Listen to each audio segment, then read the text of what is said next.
city is alive on 97.3.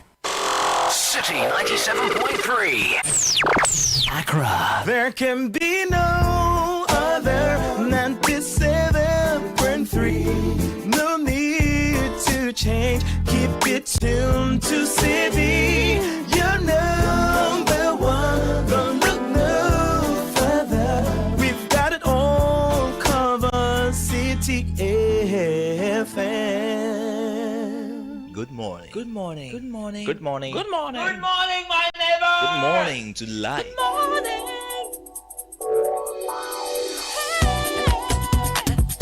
Music, talk, inspiration, in perspective. Express yourself. Good morning, my neighbor. City FM, your station.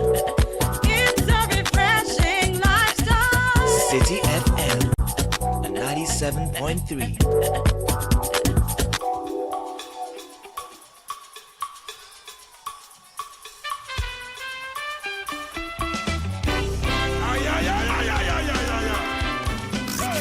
Unleashing the power of relevant radio.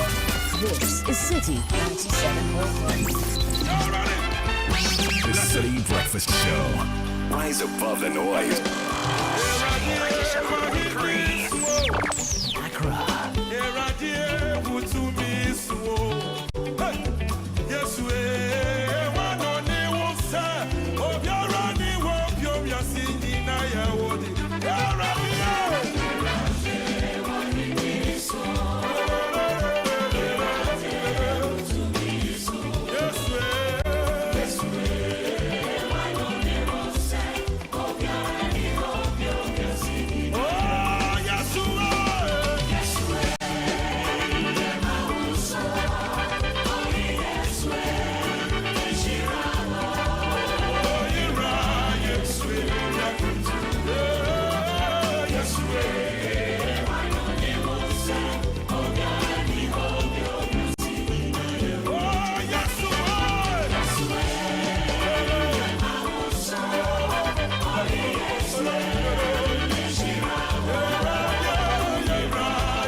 Oh, yes. It's a gift He's giving us, and we give it back to Him. The day is a gift. Our very lives is a gift. Our health, our dreams, everything we got, What do you have that the Lord did not give? And so we start our day on the note of praise, giving Him thanks for life, the ability to be up and move about. Our day bends in the direction of our praise. Our day bends in the direction of our praise. So when we wake up, we choose to overlook the difficulty, the pains, the disappointments. We choose to count our blessings and look forward to even more. So when we praise in the morning, if our heart is heavy, praise lifts it up. If our minds are racing, gratitude anchors it. If our spirit feels cold, worship reignites them. And if our day feels out of control, thanksgiving will bring it back into divine order. And so this morning, what are you grateful for? Before you step out to chase, take time to meditate and reflect on the things you're grateful for. Write down 3 things that you're thankful for. It will help you realign so you don't walk in worry, you don't walk in chaos, but you realign and you fix your focus for the day. 3 things you're grateful for and 3 things you want to achieve by close of day. If you write them down, they help anchor your day so you don't waste your time scrolling online, catching up on gossip. No. So today is a gift. You're not going to get it back. It's not going to be back. 24 hours, everyone has it in equal portions. So what do you want to do at the end of the day? Just 3 things. And then when you wake up, 3 things you're grateful for. That way you accomplish more even with less. Business Sense brought to you by Access Bank. Oh, by the way, this is a beautiful medley by MOG. When I walk with you, I ain't afraid. Oh yeah, if you got big dreams for your business, don't be afraid. Let's go with Access Bank. In fact, Access Bank, Access W, in partnership with WCI Forum, is inviting you to Istanbul, Turkey for a lifetime business experience you don't want to miss. It's happening from August 11th to 18th. The rate is $2,500 for double occupancy. Single is $2,800. It's an all-expense paid for package.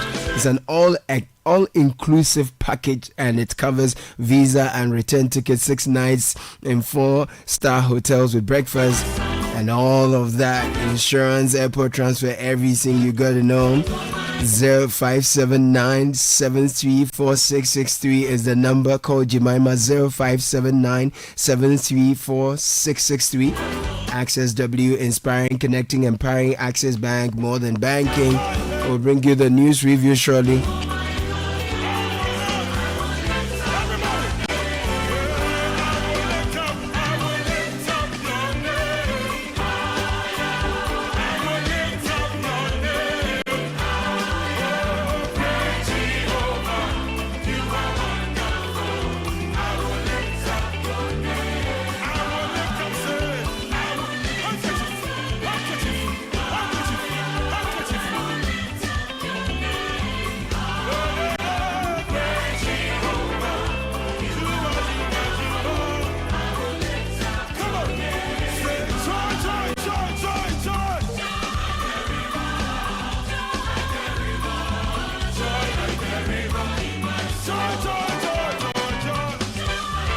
Come on. All right. Hey, my soul. It's back and it's bigger. We have joy in our souls. Fidelity Bank Sika Boom Reloaded promo is here to reward your savings with life-changing cash prizes. And we've got joy in our souls. Just deposit and maintain 500 Ghana cedis or more in your Fidelity account, and you could win up to 100,000 Ghana cedis in our grand draw. With every 500 Ghana cedi deposit growth, you stand a chance to win 5,000 Ghana cedis in monthly draws. Don't have an account with that yet? Open one, save smart, earn points, and win big. Fidelity Bank is here for your journey. Sika Boom style. It's a promo on the NLA's Caritas Lottery platform. T's and C's apply. I'll bring you the news review.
35 after 6 actually, in the 6th of August.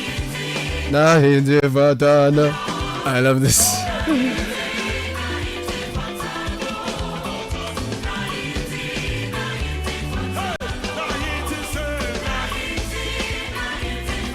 And Francisca Kakrafo singers in the studio in a bright yellow, beautiful. Is that kimono? No, this is a beautiful dress. Good morning, Francisca. On a frolic of your own, so I'll leave you to describe it. I love the bright colors this morning. Bernard is here, so good morning. Morning, sir. Caleb. Yeah, Bernard is man. in a blue. Since you're announcing Yes, the colors, yes. Bernard is also in a blue and black. Yes. And you are in Everything, yeah. Some concerts. Yeah. Good morning, ladies and gentlemen. Good morning. It's a Wednesday morning. Good to be around us. So Yes, a great morning. Yeah, Weather is yeah. a bit interesting. Somebody sent me a number of videos yesterday on think Channel 1 News put it out. Yeah. On the Pokwasi Road. I think the way when it rains, the road becomes It was bad. problematic. There was also one on the Kasua. true. I think it's called the Kasua Winneba Road or Kasua something. Winneba, yes. It was really bad. I just want to urge the contractors to be proactive when it rains because it really, really affects movement. It messes up everything. And the level of the like water. And the vehicles low, a lot of vehicles have a low clearance. Yes. So there's all kinds of things entering your engine. Your lower arm can break because you can, when it rains and water is on the surface, you may not even see a pothole. potholes. So there's a lot of things. I just want to urge our contractors to take a cue from the road minister and be more proactive in the way they respond to changes because Ghana, once it rains, everything comes to a standstill. That's true. All right, so that's the first thing to start with. The Ghanaian Times leads with the president. Let's redesign health system. Africa Health Sovereignty Summit. President Mahama is photographed here. Also, Trade Minister inaugurates IMC to revive Commander Sugar Factory. There's a lot of questions the Trade Ministry needs to address. Not least, and I'm adding my own commentary now. Yeah. The exit of Shopright and its implications. And then the other issues around the tin tomato market. Yes. Now, still on the Ghanaian Times, Alhaji Salifu Abdurrahman appointed the Ghanaian Times editor. Right. Daily Graphic this morning. Yes, I have the Daily Graphic and front page stories. High lending rates era over. Governor of the Bank of Ghana to financial institutions. Also, government inaugurates IMC to revive Commander Sugar Factory. 6 schools reach graphic business TBSC semis. And 100 million Ghana cedis released to student loan trust historic. That's according to Noogs. On the back page of the Daily Graphic, Ghana Water Company Limited cracks down on illegal water activities nationwide. On Ghana Water, I got a love letter from residents in Pram for the Ghana Water Company. I'll read it later in the show. The Chronicle, Thomas Partey in the Lion's Den gets bail after being charged with rape and sexual assault. He's photographed here.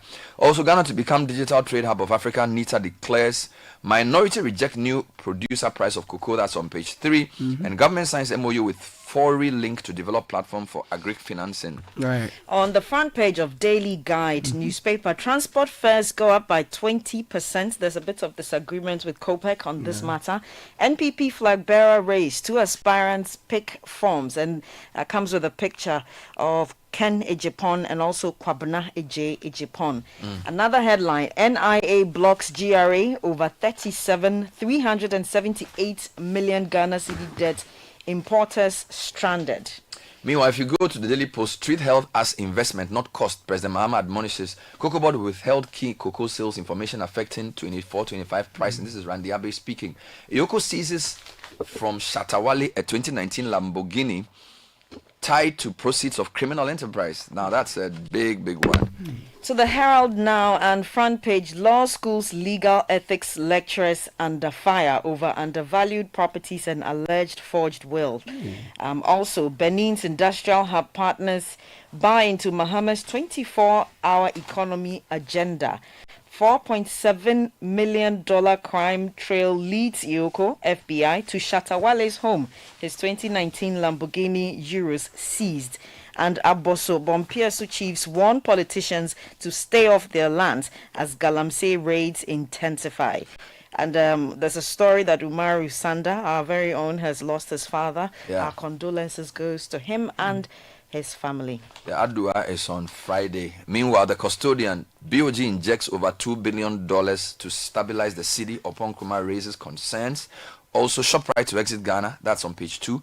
Mohammed's new Accra Kumasi Expressway is ill-advised. As Boachi has written to the president. It's a very interesting letter from a former road minister to the current president. Meanwhile, the 128.75 Citi cocoa price increase is Sakawa minority slums NDC for deceiving farmers. So those are some of the headlines in the Custodian. I'll take you to the news center. They also have that story. Don't abandon Accra Kumasi Road project. That's Asenso Boachi, the former minister. Also, MOBA celebrates Chachu Chikata's Golden Jubilee at the bar. The future of events has a new address, and this is according to Accra City Hotel. And Coca backs MPP reforms, predicts party comeback in 2028. Finally, from the news center, tap, send, and smile. With just a few clicks, MTN Momo turns complex banking into simple moments of financial ease. A few quick ones. The informer third-term agenda foolish. Pratt warns proponents. OSP arrest mention abandons Adomotri. Also, minority slums government over cocoa price deceit and NITA rally support for ICT week. Meanwhile, NIA is warning Ghanaians against aiding foreigners to acquire Ghana cards. Right. The Inquisitor is also reporting no syndication loan for 2025-2026 cocoa season, and alleged interference in OSP's workmanship disowns Adom Ochre. Attacks on staff at Tamale, VRA boss shows leadership, and Magdan is the most influential entrepreneur. Meanwhile, the publisher leads with party in court gets bail, accused of raping first woman twice, second woman thrice, extra. Meanwhile, GPRTU rejects 20% transport fare increase, and 2026 flag bearer race, Kennedy Japan picks forms. Okay.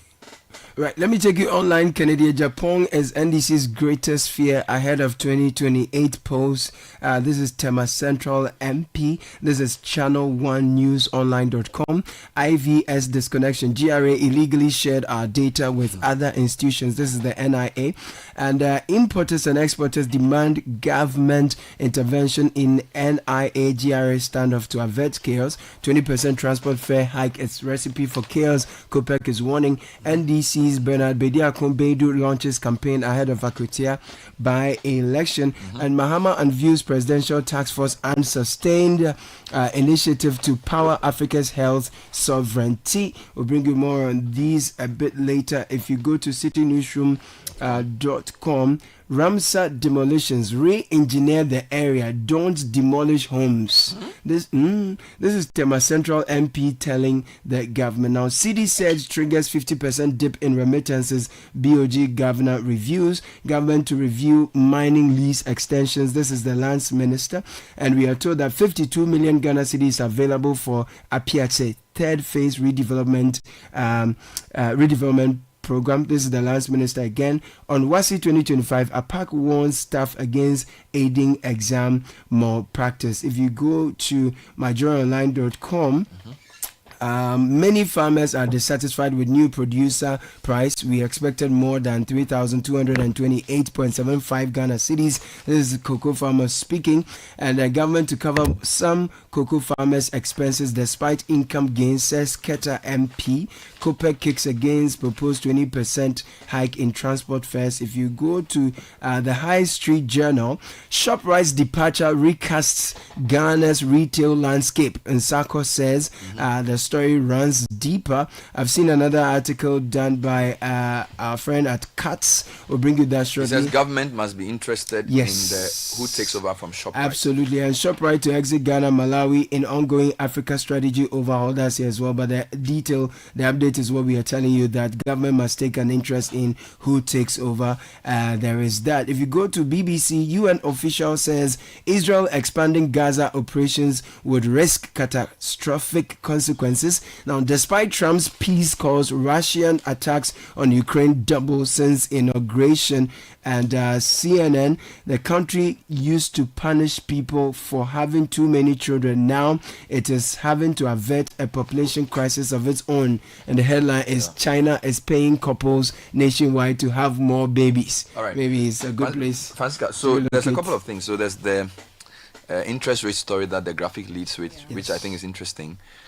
Maybe you can start with that, because I want to go into this NIA versus GRA fight, and then Shatawale versus Yoko is also a big story. Yeah. So sure, I wanted to add the water story as well. Okay. So I'll do the high lending rates era over, governor to financial institutions. The story reads, The governor of the Bank of Ghana, Dr. Johnson Pandit Isiama, has called on the financial sector to assess its credit infrastructure as the era of high lending rates draws to a close.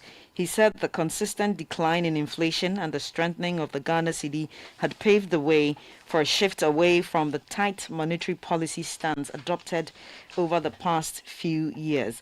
He was speaking at the maiden Post-Monetary Policy Committee MPC policy seminar in Accra yesterday.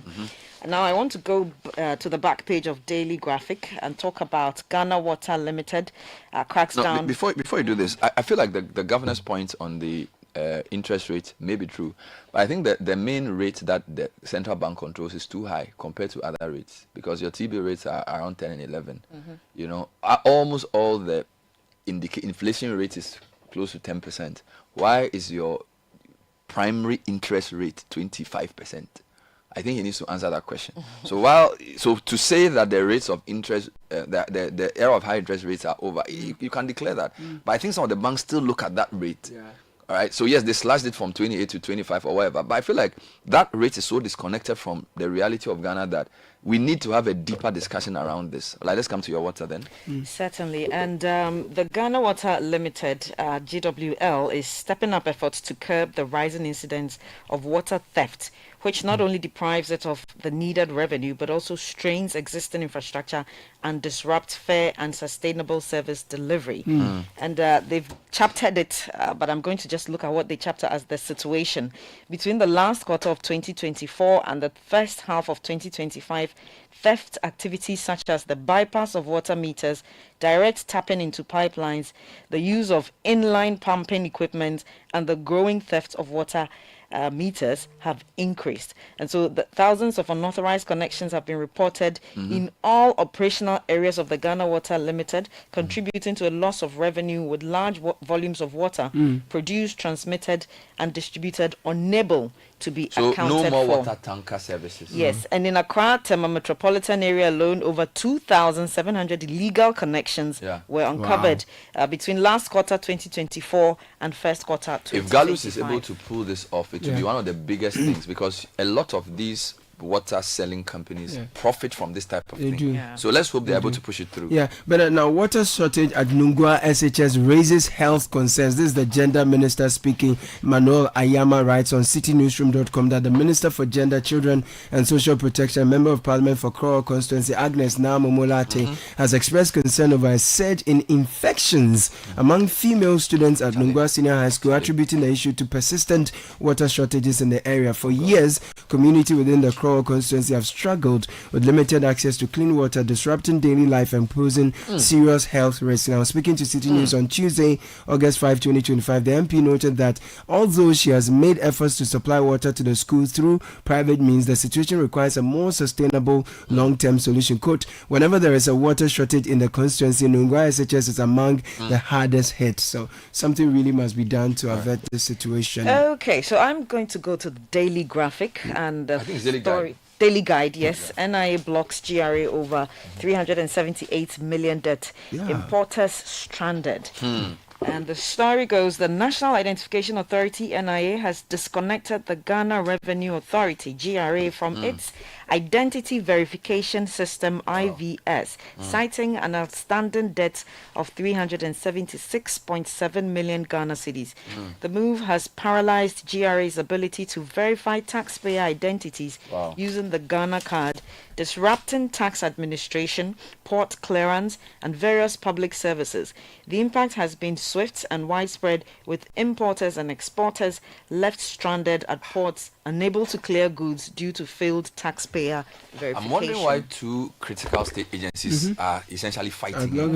Meanwhile, importers, exporters, Wingobit has expressed deep concern over what you just read, describing it as needless and damaging to the economy. Now, the NIA, as you said, recently disconnected GRA from the Identity Verification System platform due to the failure to settle a debt. Of course, GRA, too, if you don't pay them, they'll come and worry you. This decision has disrupted key processes within the import and export sector, as the Ghana card issued by the NIA is now central to verifying the debt. I think this is the kind of thing the senior minister or chief of staff should be doing. This intelligence collaboration thing should not be allowed to deteriorate to this point. So now, who is the senior minister now? is the chief of staff, Chief in, of staff, in yes. my view. So this The kind chief of thing should not be staff happening. And this is going to not just cause reputational damage, but financial loss to the state. All right. He says this is not a situation where a government agency is dealing with a private agency. These are two state institutions under the Ministry of Interior and Finance. I want to believe that these two ministries are in communication and working to resolve the issue. He warned that the disconnection is having direct consequences on import and export activities, as delays in verification mean goods cannot be cleared in time. Indeed, there's a front page story somewhere about port delays, and they quote the Shippers Authority says they are working to ease the well, delays. if you are working to ease delays and GRA and NIA are fighting. Now, Shatawale and Yoko Scott in the seizes process of- Lamborghini from Shatawale following FBI request. This is on channel 1newsonline.com. Economic and Organized Crime Office Yoko has confirmed conducting a search and seizure operation at the residence of Ghanaian dancehall artist Charles Ni Ama Mensah, popularly known as Shatawale, in connection with an international asset recovery efforts linked to financial crimes in the U.S. In a public release signed by the acting chief director on Tuesday, August 5, 2025, Yoko stated that the operation was carried out by its surveillance and asset recovery unit in June this year, following a 2023 request from the Federal Bureau of Investigations and the U.S. Department of Justice. So it So goes this is on to tell 2023. you- So why did it take so long for this to be done? Now, I want to touch on two things. Trade Minister has inaugurated an IMC to revive the Commander Sugar Factory. And this is another unending one. Every time there's a new government, there's a new attempt to revive this factory, which never seems to be revived. It's almost unrevivable. Now, the Minister for Trade, Agribusiness and Industry, Elizabeth Ofusejari, has inaugurated a committee. This is graphic page 13, by the way, to lead the operationalization of the Commander Sugar Factory. Now, this factory was constructed more than a decade ago and has remained dormant for the better part of its life. The IMC, chaired by Kwame Owusu-Setre, a lawyer, who also has Douglas Mensah, an engineer, John Doku, Lieutenant Colonel George Afo, and Ransford Vani Amo as members. The 6-point terms of reference include conducting a technical assessment of the factory, etc., etc., etc., etc. Now, the background is basically this was constructed under the previous NEC government. They claim it was left to deteriorate due to a host of operational and supply chain issues. This is 2013. The government contracted an Indian company to construct a plant on a turnkey basis. It was supposed to produce 125 tons of sugar daily, with plans to expand into ethanol. It's been bedeviled by all kinds of problems. Now, there was an initial $36.26 million funded through a loan from the Indian Exim Bank, of which I'm sure we are paying. With interest. And yet the company is not on its feet now. And you know, we are the 57th largest importer of raw sugar globally. It's a whole network. We spend more than $181 million on sugar importations, raw sugar. Now, CATS International is asking the government to be interested in who takes over Shopright. Yeah. Because he believes that competition, fair pricing, quality control, and supply chain issues are all critical. There's an article he posted on citinewsroom.com. The High Street Journal is also doing an interesting article where they say Yaun Saku says the story is much deeper. Now, Yaun Saku is a former Unilever executive. And he says Shopright's retreat possibly due to Melcom's rising dominance and the mounting pressures facing foreign retailers in Ghana's evolving consumer markets. And so we will discuss this because it's a whole conversation around retail productivity. It's linked to everything. Yeah. Let me take you to my journal online. GPRTU rejects GRTCC's 20% fare hike, says it wasn't consulted. The Ghana Private Road and Transport Union, GPRTU, has dissociated itself from a recent announcement by the Ghana Road Transport Coordinating Council, GRTCC, regarding a 20% increase in public transport fares set to take effect on Friday, August 8, 2025. Now, speaking on Joy News' The Pulse on Tuesday, the Public Relations Officer of GPRT, Samuel Amwa, expressed surprise at the unilateral decision, stating that the union was neither consulted nor informed prior to the announcement. Okay, and I have the news center here.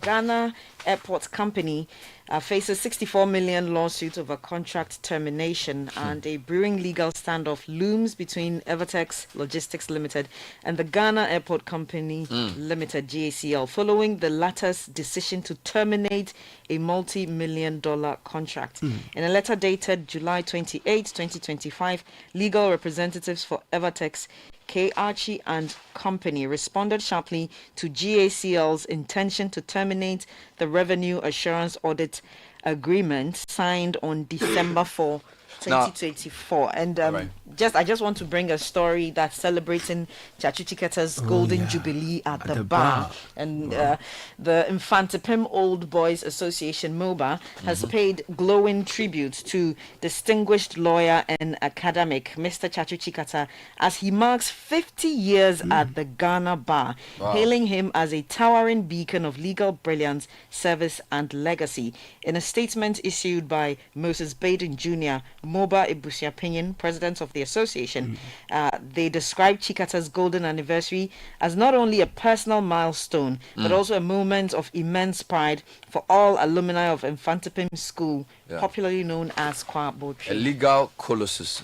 President Mahama says we should redesign Africa's health system. He was speaking at the Africa Health Sovereignty Summit. Ghanaian Times has that story by Julius Petra. He says the President, John Mahama, has called on his colleague African leaders to rise to the occasion and redesign the continent's health architecture. Addressing the opening session of the Africa Health Sovereignty Summit in Accra yesterday, the President said the platform must be the springboard for sustainable health financing on the continent. Now, his photograph flanked by Baba, they call him OBJ, former president of Nigeria, and then the former president of Liberia, Ellen Johnson Sirleaf, former president of Mauritius, and the WHO Director General, Thaddeus Ghebreyesus, among others. So China used to fine couples for having too many babies. Now it can't pay them enough. The story is that the country is paying couples to have more children. It's an interesting article. For decades, officials pressured couples to have fewer children through hefty fines, forced abortions and sterilizations, only to now plead with Lee's generation to make more babies. Now last week, in the latest push to boost flagging birth rates, China announced it would offer parents an annual subsidy of 3,600 yuan. That's $500 for every child until age 3, effective retroactively from January 1. But for many young adults like Lee, the offer falls flat. So, Mohammed's new Accra Kumasi Expressway still advice. This is Asenso Boachi, page 3 of the custodian, the former minister for housing and former minister for roads, Francis Asenso Boachi, has written an article to the president, and he is describing the recent announcement by the government to begin the construction of a brand new 6-lane expressway from Accra to Kumasi as ill-advised, which would threaten Ghana's infrastructure development. It's an interesting letter he wrote. He says, beyond media grabbing headlines, there's a lot of contradictions and misplaced priority in the proposed project. And he believes that some work that has been done in the past ought to rather be finished before this project is focused on. Okay. So yeah, that's okay. So let me bring you this story from the Herald newspaper.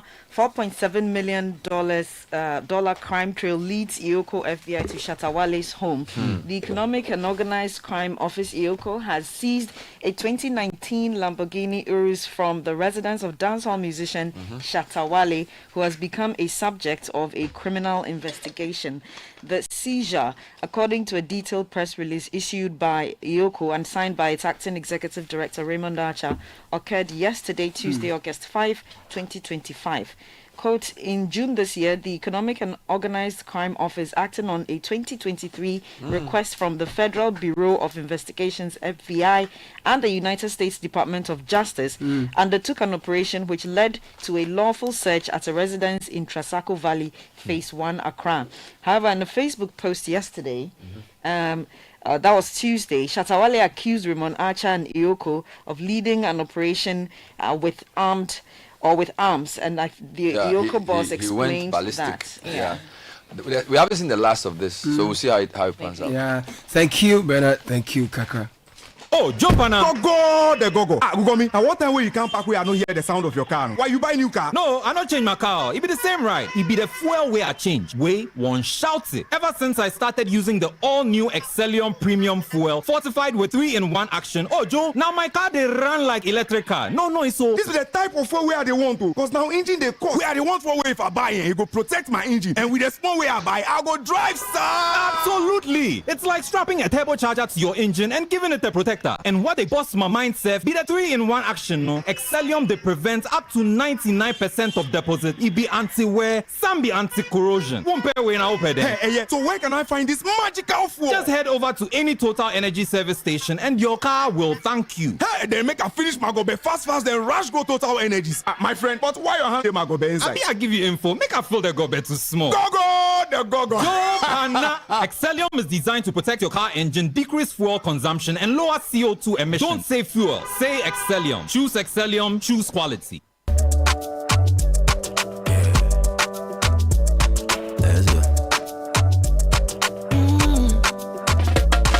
My buddy, when you wake up in the morning and you know the money calling, oh you go work, but you know it's out your side.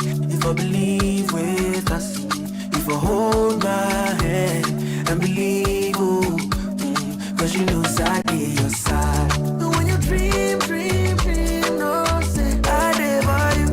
And when you hustle every day, many wanna go. Anything you do, I live for you. Many want. If I believe I live your side, Fidelity. If I believe with us, Fidelity. If I know I live your side, Fidelity. This is the City Breakfast Show, the city's biggest conversation. It's time for the business news. Natalie Nete is here. The business news is brought to you by MTN and EcoBank. Natalie, good morning. Good morning, Caleb. It's been a while. Good to see you again. Good to see you too. All right, what's in the news? Coming up in the breakfast edition of the City Business News, which is proudly brought to you by EcoBank and MTN, Shopright's Ghana exit sparks debate over economic impact. Also, BOG governor reveals significant drop in remittances, and COPEC threatens legal action over planned 20% transport fare hike.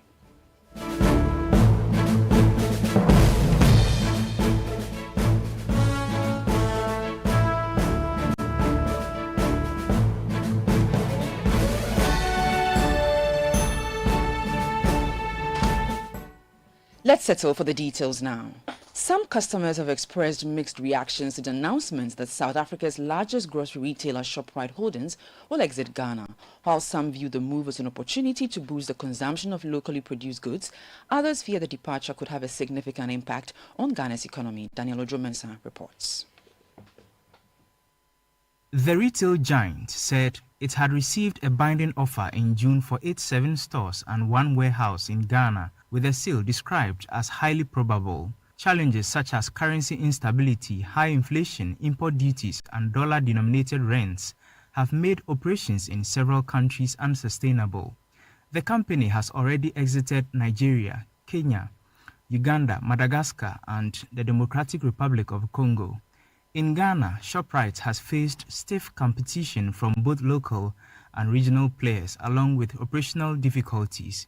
The company also had limited investment in its foreign branches, opting to redirect capital towards strengthening its South African presence. But to what extent will the exit impact customers? Considering the number of people they've employed and all that, if you are not able to get a possible best alternative, it's going to affect the economy one way or the other. Yeah.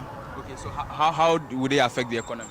Because probably people will be dropped out of work, and then also supply on certain goods will be less and all that. Yeah. Daily basis, if you look at the number of people who visit the Shopright, to purchase things, it's a huge number. So I think that a lot of people prefer buying things from them.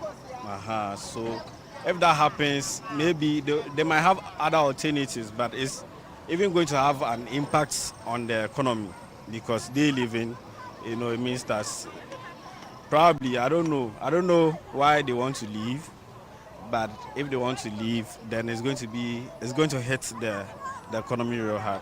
Bright Alonyo, another, believes the exit has both advantages and its disadvantages. I feel like it's going to have both good and bad effects.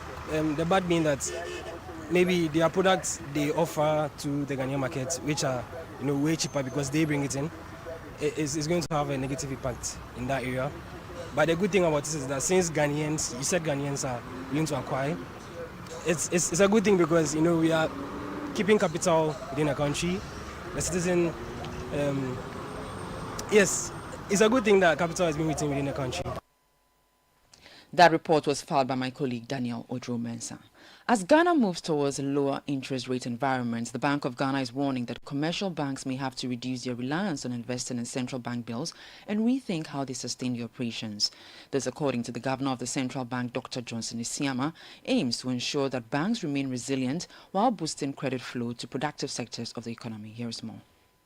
With fewer incentives to park funds and BOG instruments, Governor Dr. Johnson Isiama is urging banks to critically assess their credit infrastructure to support increased lending to businesses. Speaking at the Chartered Institute of Bankers Ghana Policy Seminar Roundtable Discussion post-MPC, Dr. Isiama revealed that the BOG will soon issue a directive on credit risk management to guide the sector. We are transitioning into a low-interest environment. Low-interest environment. What does that mean for commercial banks? What it means is you will no longer be putting your money in Bank of Ghana bills and earning high returns. How are you going to sustain your operations? You have very high NPL ratios. A number of banks have issues with credit risk. So do we wait until January when we are there before we see banks struggling? And so at the press conference, I mentioned it, that banks have to start assessing themselves, especially their credit infrastructure. We have to get ready. A time is coming and coming soon, it's just a couple of months away, where banks have to do real banking, where you have to really go and do the loans, do the credit. We will soon come up with a notice on credit risk for banks. The head of banking supervision can tell you more about that. And it's all, in line with what we see coming up.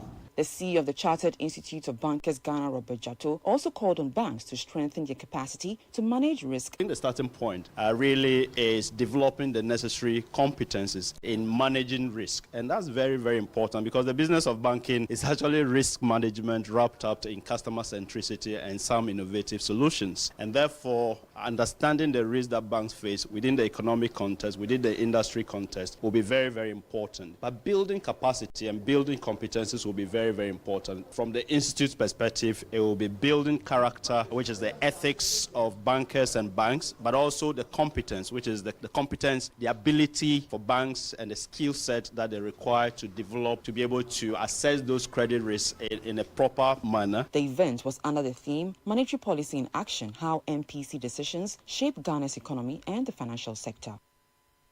Still on the BOG, its Governor Dr. Johnson Isiama has attributed a near 50% drop in remittance inflows to the recent sharp appreciation of the cedi, noting that many Ghanaians abroad have paused sending money for local projects. Speaking at the launch of the BOG Chair in Finance and Economics at the University of Ghana, Dr. Isiama said while a stronger currency reflects growing investor confidence and economic stability, it is also prompting behavioral changes among diaspora communities. The appreciation of the cedi so far, Ghanaians are interpreting this differently, and it's part of the problem. People who used to send remittances for projects have suddenly stopped. And so we have observed a near 50% decline in remittance inflow. And by the way, if you are doing projects in Ghana, cement prices must also adjust, not so. Inflation is coming down. So the price of those building items must also adjust. And so therefore, on the balance, it shouldn't matter. But the appreciation means something different to others, and we are doing all we can now to educate the Ghanaian populace that when the currency appreciates, and we ensure that that appreciation is not persistent, we ensure that that appreciation is not real. Dr. Johnson Isiama is the Governor of the Bank of Ghana. Now, the Chamber of Petroleum Consumers has threatened legal action against the Ghana Road Transport Coordinating Council if it goes ahead with a planned 20% increase in public transport fares on Friday, August 8. The council attributes the proposed hike to rising operational costs, including the new 1 cedi per litre levy, higher maintenance expenses due to poor road conditions, and stagnant spare parts prices. Speaking on Eyewitness News, COPEC Executive Secretary Duncan Amwa urged the council to withdraw the decision before Friday. After initial resistance, the GPLTU says it is no longer opposed to the 1 cedi fuel levy following discussions with key stakeholders. However, the union insists the levy must not be collected indefinitely, with diesel prices recording a slight increase in the first pricing window of July and petrol prices dropping. We'll be watching on Friday to see who exactly. They have mentioned the VVIP, VIP, blah, blah, that they would want to go ahead and add 20%. So it means if you are paying 100 cedis for something, they will be charging 120. If you are paying 200, 240. We'll be watching the space by Friday. And if push come to shove and we need to intervene, we would intervene with the court. Because there's really no justification in telling all of us that you should pay more because they are peeved, their roads have not been constructed. They are peeved because they have not been consulted. If that is allowed to stand, you are telling all of us that Guta should also be emboldened tomorrow to tell their members to slap 10%, 20%. Where would this country go with this sort of attitude? I think GRTCC should refrain, desist, and immediately withdraw that directive because it is simply going to be leading to nothing but chaos on Friday if they proceed with it. Duncan Amwa is the Executive Secretary for the Chamber of Petroleum Consumers Ghana. And sorry for the wrong insert that played earlier. Now on the interbank market, the dollar is going for 10 cedis 60 pesos, and the British pound is being sold for 14 cedis 20 pesos, while the euro is going for 12 cedis 30 pesos. And that's all for the breakfast edition of the City Business News, proudly brought to you by MTN and EcoBank. Many thanks for your company and have a good business day. If you know these sounds, you didn't just live through the 90s, you lived the experience. Back then, connection took minutes. Today, it takes a blink. You express yourself with memes. You hold video calls across continents. You say hey to an AI who responds, "Hello, Kwame." You order rides, dinner, and dreams all from the palm of your hand. A lot has changed, so have we. For over 3 decades, EcoBank has evolved with you, leading digital banking in Ghana and across 33 African countries, pioneering solutions built around how you live, move, and dream today. From our express points to EcoBank Pay, online banking, and the mobile app, we are where you are. Here for today, ready for tomorrow. Now, that's change. Powered by EcoBank. EcoBank, a better way to bank your way. EcoBank, the Pan-African Bank. Ah, Ma, have you received the delivery? See how the riders bay. Send in the Momo. Okay, *177. Ah, Paco. Don't you use a smartphone? Use a Momo app, ne? Huh? App. Hey, I want to say a millennium, millennial. Inim. Oh, millennium for ya nyaze. Switch to the app. Oh, you're smart. And oh, you're secure. Enter a world of possibilities with the Momo app. Pay your favorite merchant, pay utility bills, and borrow from our wide range of lending services. Move to the app side today. MTN. This is the City Breakfast Show, the city's biggest conversation.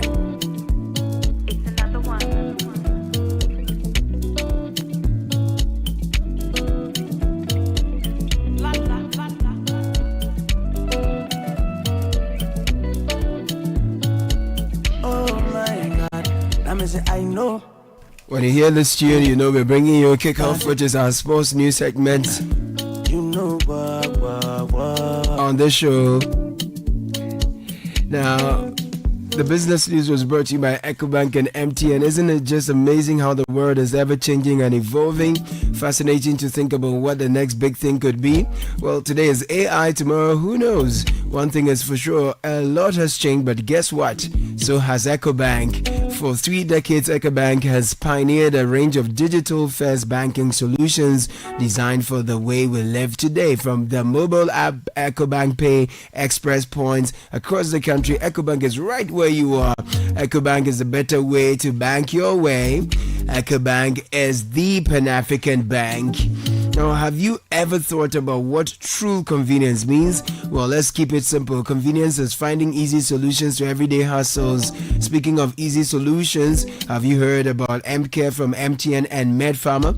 That's convenient healthcare for everyone. Let's face it, being sick is no fun, neither is waiting in long queues for healthcare. But with MCare, all that hassle disappears. With the silver and gold packages, You get to choose between 10 Ghana Cedi and or 161 Ghana Cedis per month and enjoy access to a doctor anytime, anywhere, and an efficient e-pharmacy with medication delivered to your doorstep. And guess what? It comes with life insurance cover for hospitalization and death, and health insurance depending on your package. Unbelievable, right? Now, what's more convenient than this? Download the Med Pharma app to sign up to the silver or gold package today. Kickoff is brought to you by Polytank, Lesheho, and Shell. When it comes to water storage tanks, the name we all know is Polytank. For over 3 decades, we've been trusted by all these generations, so make no mistakes. Always choose Polytank for guaranteed quality. No matter the size, durability is always assured. It goes for the same price across the country at Polytank partner shops. Polytank is the original. The caution is that we do not request for Momo payments online. Now, you deserve financial peace, and Lesheho is here to give you just that. Life comes with financial challenges, but with Lesheho, you don't have to face them alone.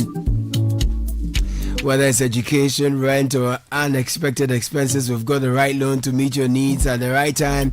Simply call or WhatsApp Nana on 02700 4799. Let's make life easier together. Shell, let's improve life. And Shell is here to give your engine confidence, protection, and performance. Shell V-Power Dynaflex technology, specially formulated to clean and protect your engine, giving it that boost it needs. Designed to remove performance-robbing deposits so that your engine performs at its best. Feel unbeatable because the best choice just feels right. Feel the feeling with Shell V-Power. Shell go well. Benjamin Kwabena Ketia is here with a lovely yellow polo. This one is from London, I like.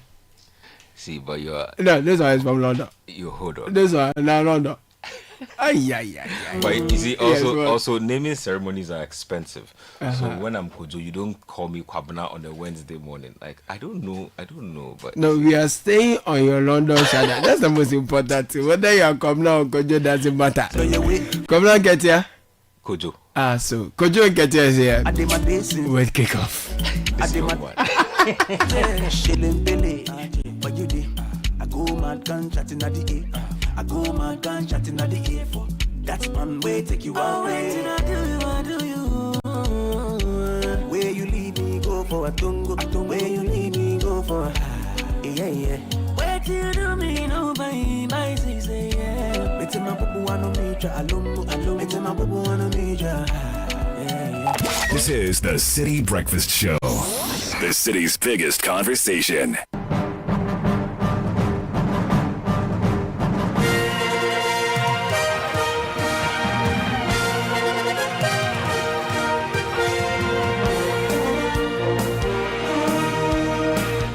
And a wonderful morning to all of you out there. In the headlines, Ghana's Thomas Partey set to be unveiled by Villarreal after being granted conditional bail. Also, Team Ghana make big strides at the African School Games, and Kudus Mohammed is aiming to take his game to the next level.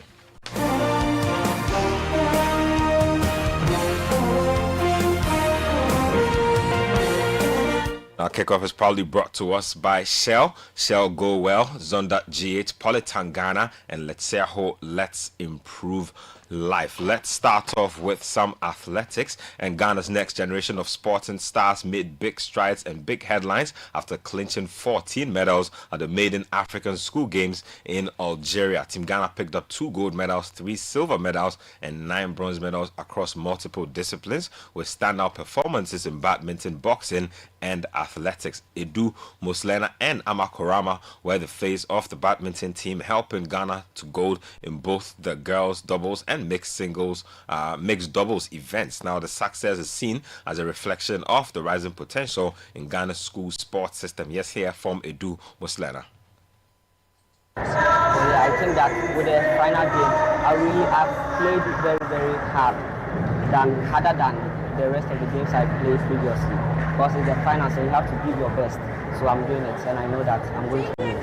Another 2-game straight win for you. Yes. you didn't even leave them with any chance at all. Were they that difficult, or from the onset you knew they were no match for you at all? They are good players, but to us they were no match for us because we really played as our coach told us to do, and it was done. Let's move it on to some other stuff in Ghana. And former Arsenal midfielder Thomas Partey has been granted conditional bail after making an appearance at a Westminster Magistrate Court in London yesterday. Now, he has been charged with 5 counts of rape and 1 count of sexual assault by 3 different women in incidents which happened between 2021 and 2022. Now, his bail conditions, however, do not prevent him from continuing his football career either in England or overseas during the pendency of the case. Now, he is set to return to court on September 2 at the Old Bailey. Now, Partey recently signed with Spanish top flight side Villarreal and is expected to be unveiled in the coming days. So that's what's going on as far as Ghana's Thomas Partey is concerned. Let's do some women's football. And owner and financier of Ridge City Football Club, Petra says keeping the team afloat for 7 years without any external support has been nothing short of a miracle. It has been very, very difficult. And every day people ask me, oh, so you have sponsorship, do you have support? And my one word, no. Everything that is being done is done straight from my pocket, and the support of people who like the club and want to see it succeed. So a lot of our coaches are putting in a lot. The coaches, some of them pay for things themselves. The management members, like my general manager, my team manager, they all put in the work, and we are getting zero support from the outside. But we are still here. It's been 7 years of just bootstrapping everything, and we are here. And the amazing and the beautiful thing about all of this is that God has allowed us to still be here, because with the amount, energy, time, and money that goes into this, and we are still here, and we're not wobbling, and we're even going to the next level. It's nothing short of a miracle and amazing. So Ridge City Football Club bankroller Cleopatra and Siade, they turned 7 years just recently, so kudos to them. Let's get to some other stuff. And CAF head of content Ibrahim Salidara says Ghana's Mohamed Kudus is on the right path to becoming one of the world's best. Now, he believes that the combination of Thomas Frank's coaching and Kudus' natural talent will make the Spurs forward a top-tier player in the near future. The coach that signed him is a coach that knows him very, very well. The coach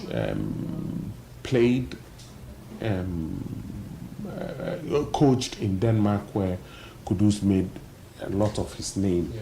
And so once he's taken the decision to sign him, it means that he would use him. And when he uses him, I pray also that they use him in his favorite position to get the best out of him. Once they get the best out of him, I'm hopeful that the world will see what Kudus is truly made of. I'm not saying this just because I'm a Ghanaian. I'm saying this thing because he's hugely talented and has been so. Meanwhile, Kudus Mohammed himself says he's focused on becoming a more rounded player and not just an attacker known for his flamboyance. Now, the Spurs forward admits that while his 1v1 ability remains his strength, he now wants to improve his ability off the ball.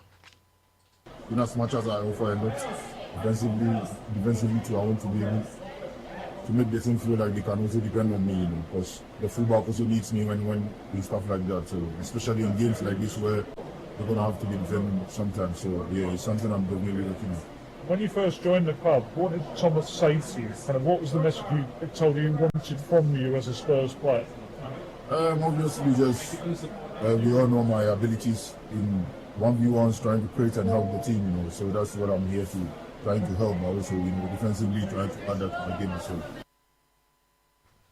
Let's get to the Premier League now, and Liverpool's latest and most expensive signing, Florian Wirtz, says he is not concerned about the €125 million price tag that brought him to Anfield. He says he's only focused on putting out good performances and also forming a great partnership with new forward Hugo Ekitike. I don't think about this. I just want to play football, and how much money the clubs pay between each other doesn't matter. How do you find that link-up play with Hugo Ekitike? He's obviously someone you saw as an opponent last year, now a teammate. yeah, he's a really good player. I enjoyed to watch him at Frankfurt, and yeah, I was really happy that he decided to come to us.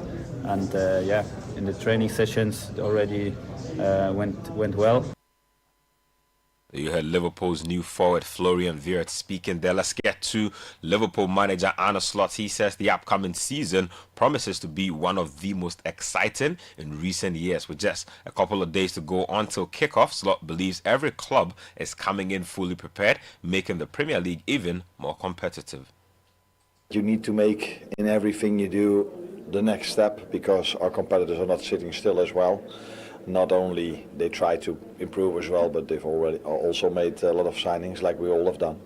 So that's why it's going to be a very interesting Premier League the upcoming year again. Liverpool boss Arne Slot speaking there. That brings an end to this morning's edition of Kickoff. Kickoff proudly brought to us by Shell, Shell Go Well, Polytank Ghana, Zonda.gh, and Let's Improve Life. I am Benjamin Nketia. There's more sport at citysportsonline.com. Polytank is everywhere, durable and authentic. Stronger brand you can trust. Polytank, we get some more Rambo and get some more super. And the Polytank we did. Polytank, Papa no no, Papa no no no, Papa no no, Papa no no no, Papa no no, Ankasa. Polytank, the original, always the best.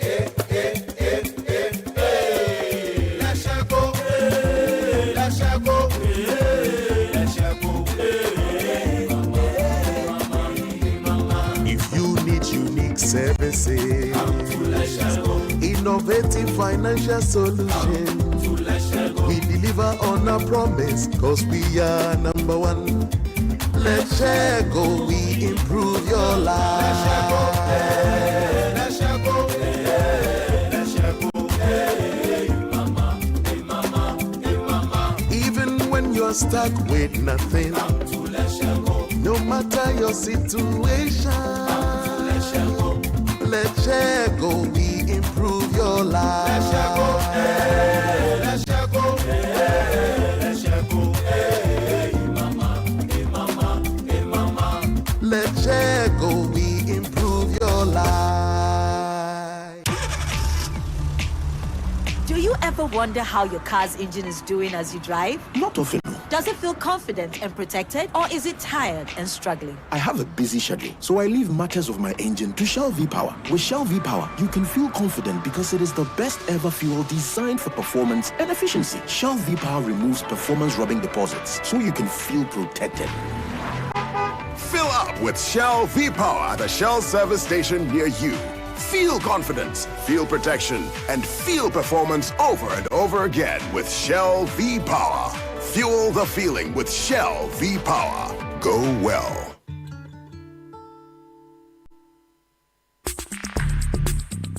Join the conversation on the City Breakfast Show on Facebook at facebook.com/City97.3, Twitter at twitter.com/City973, and Instagram at instagram.com/City973 with the hashtag CityCBS.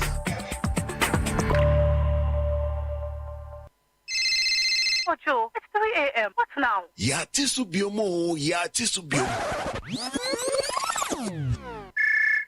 Ocho, not again. It's 4 a.m. What's now? Sorry. Last year was Yatisubium. This year, crowd, yeah, we've gone lower. Yasaya Tiso. I'm back with good news. Amazing news. I've been Soko. SG Ghana loans are back with even lower interest rates. If you're a salaried worker, whether you're on CAGD payroll, work with an SG Ghana listed institution, or already bank with SG Ghana, this is your time. Whether it's completing your dream home, paying school fees, or handling other personal needs, SG Ghana has the perfect loan for you. Walk into any SG Ghana branch from now till September 2025 and ask about Yasaya Tisu Loans promo. Let's help you get things done. You can also call 0302-214-314 for more details. Terms and conditions apply. Societe Generale Ghana. The future is you.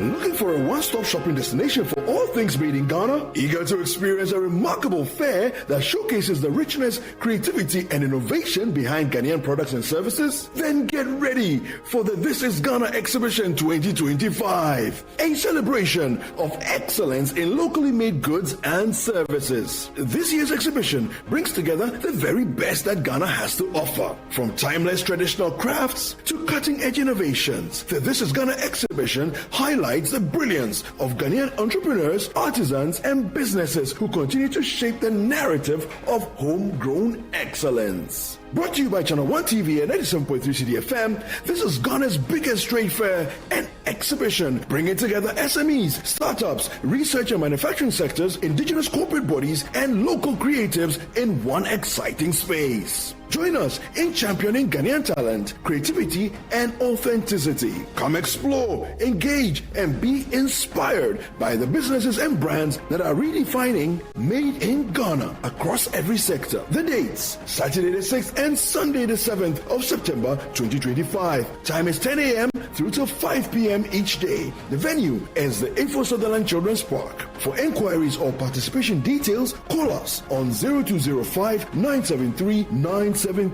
The This is Ghana Exhibition 2025 is powered by Channel 1 TV and Citi FM and is proudly sponsored by MTN, EcoBank, and Side Hassle.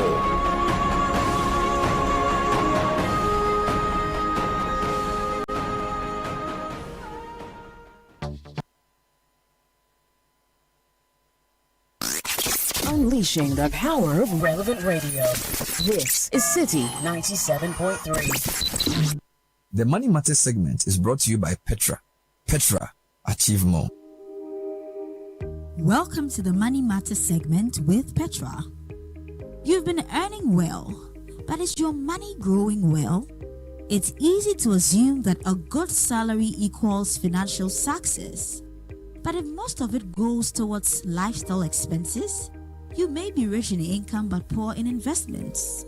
Petra is here to help you build your wealth with purpose across savings, investment, and long-term goals. And if your schedule is tight, a Petra financial advisor can come over to your office or meet at your convenience to walk you through a plan that fits your income and lifestyle.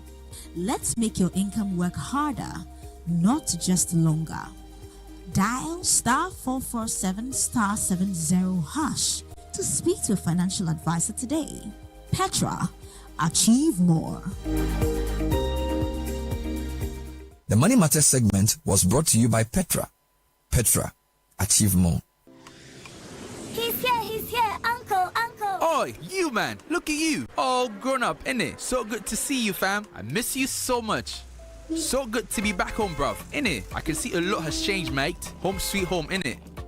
Sit down and let me serve you something delicious. The food is looking good, fam. Of course, some things never change. Just like how Gino tomato mix still gives my food that rich color and unique natural taste every time. Hey, sister. Papupun sanwan kasa. Just like I remember. Inquire. Jollof ne die. Jaika. Eye danka sankasa. Hey, ente dwane na ma ukasa na sisa sisi. Say Gino die. Efie ni fie. This advert is FDA approved.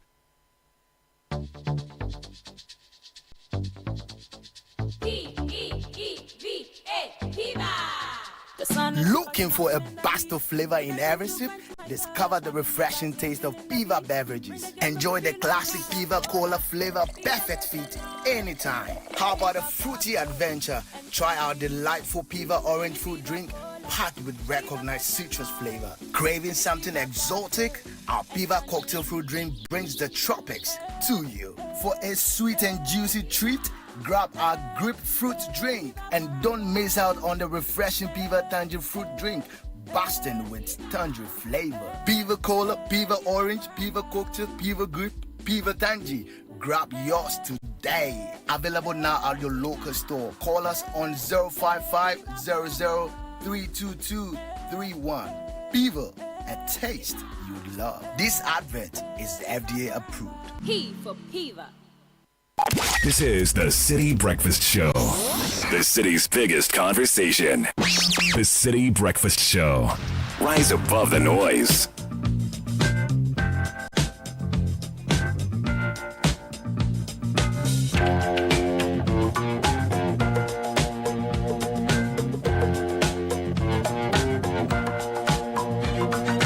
I believe in miracles. Where you from? You sexy thing, you. I believe in miracles.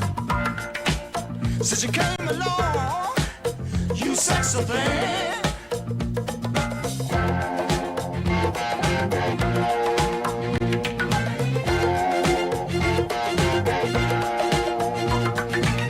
Where did you come from, baby? How did you know I needed you? How did you know I needed you so badly? How did you know I'd give my heart gladly? Yesterday, I was one of the lonely people. Now you're lying close to me, making love to me. I believe in miracles. Where you from? You sexy thing, you. I believe in miracles. Since you came along. 7:35 City Breakfast Show. So many things to talk about this morning. Yesterday I met a guy, some guy who lives in South Africa. He had come for a conference I was moderating, and he says, "Hey, Charlie, Ghana is cold, pal." Yeah. He said, when you open the hotel window, he said, "Hey, the wind was." And I think this August and July have been particularly chilly. I don't know the implications for agriculture, but maybe the weather people should be able to tell us what's the general effect of low temperatures on our food production. But that's a different discussion for a different day. Now, we're doing something really interesting in September. Yeah, man. And I will be spending a bit of time talking about that this morning. It's called This is Ghana, and it's our Made in Ghana, Proudly Ghana Sharp. exhibition stroke fair. And it's on the 6th and 7th of September. It's going to be massive because we've sent it to a bigger venue now. It's happening at the Ifasaland Children's Park. Come on. So, these days I wear Made in Ghana. You mean sewn in Ghana? Or the material is also made in Ghana? Stop pouring sand in my garage. Apologies. Yeah, No, but the batiks are made here. No, some of them are not. Not all of them. Some are not. So whatever. I'm wearing Made in Ghana. I apologize for that. I'm sorry. No. So what I'm saying is that it's very important for us to understand why we do this, and I'll talk about that shortly. There are 3 issues that have caught my attention this morning for the review. There's a water story. Mm-hmm. There's a fight between NIA and GRA, which I don't understand. And then there's the Shopright exit, which I will link to the Made in Ghana thing shortly. Now, but today seems to be a very popular day for birthdays. Yeah. What's today's date? 6th August? Yes. Today is 6th August. Quite a lot of people are celebrating their birthday, so you want to help me go through the requests? Did you know? So many people. When I prayed for, did you know? Every night and day. Okay, so Bernard, this is coming in from, it's a number of people, Heaven Lee, Inshira Manuel and Mario, and also a friend Annette. It goes, happy birthday to Jennifer Carr in Elmshorn, Schwelgig, Holstein, Germany. I hope I didn't. Well, I'm certain I butchered something over there, but yes, this is the birthday message. And they say, God bless your new age and may his grace favor you now and always. We already know you will have a rollicking good day. Okay. Sure, whatever. Yes. There's so many. Congratulations to the management and staff of Midway Hospital Abofu as you celebrate your 45th anniversary. Cheers to the medical director, Dr. Gifty Kwashi Ngisa, and the entire family. Happy birthday to our dear son, Keon Tasunte. We are so proud of the amazing and wonderful person you're going to become. Wishing you a day filled with laughter and playtime and your favorite things. Coming in from your dad, Abbas, and your mom, Esther Tasunti, to Kion Tatsunte. Today, Wednesday, 6th August, is your birthday. We can't keep calm. Happy birthday to you, our hubby, daddy, and our very own Odogu Papa, Dr. Richard Kwabi, AEC, Economy Senior Lecturer, Economics Department, UG. We're thankful to God for 40 years of His goodness and mercy. May there many years and be greater, etc., etc. From your forever cheerleaders, Amma Yehowada and Princess Adiela. All these requests are tongue twisters. So from Dr. Amma AC of Pentecost Hospital, Medina Estate, I think that's coming into Dr. Kwabi Aisi. Please send his birthday wish to our mother who turned 70, a wonderful joyous 70th, to our mother, Mrs. Cecilia Boham Aingwa, formerly of Snit.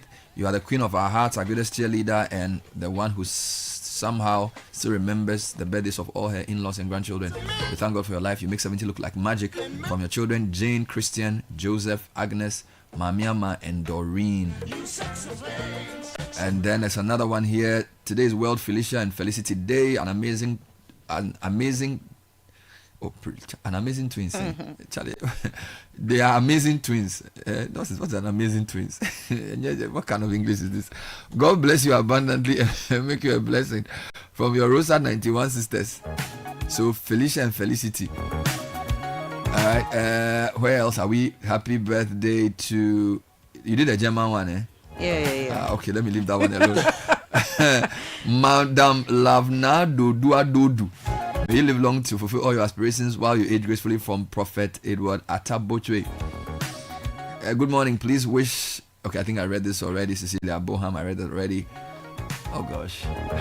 Caleb, can you guys help me? There's so much more here. A blessed birthday to my beautiful, intelligent, elegant, and dutiful daughter, Kanisha Najomo Martin. She officially turns a teenager today. God bless and enlarge her tent in all spheres. Amen. From her mom, Priscilla. Happy birthday to our dearest Gina Bolu, CEO of Founders Ally and Church Administrator of ICGC Lights Temple, East Legon.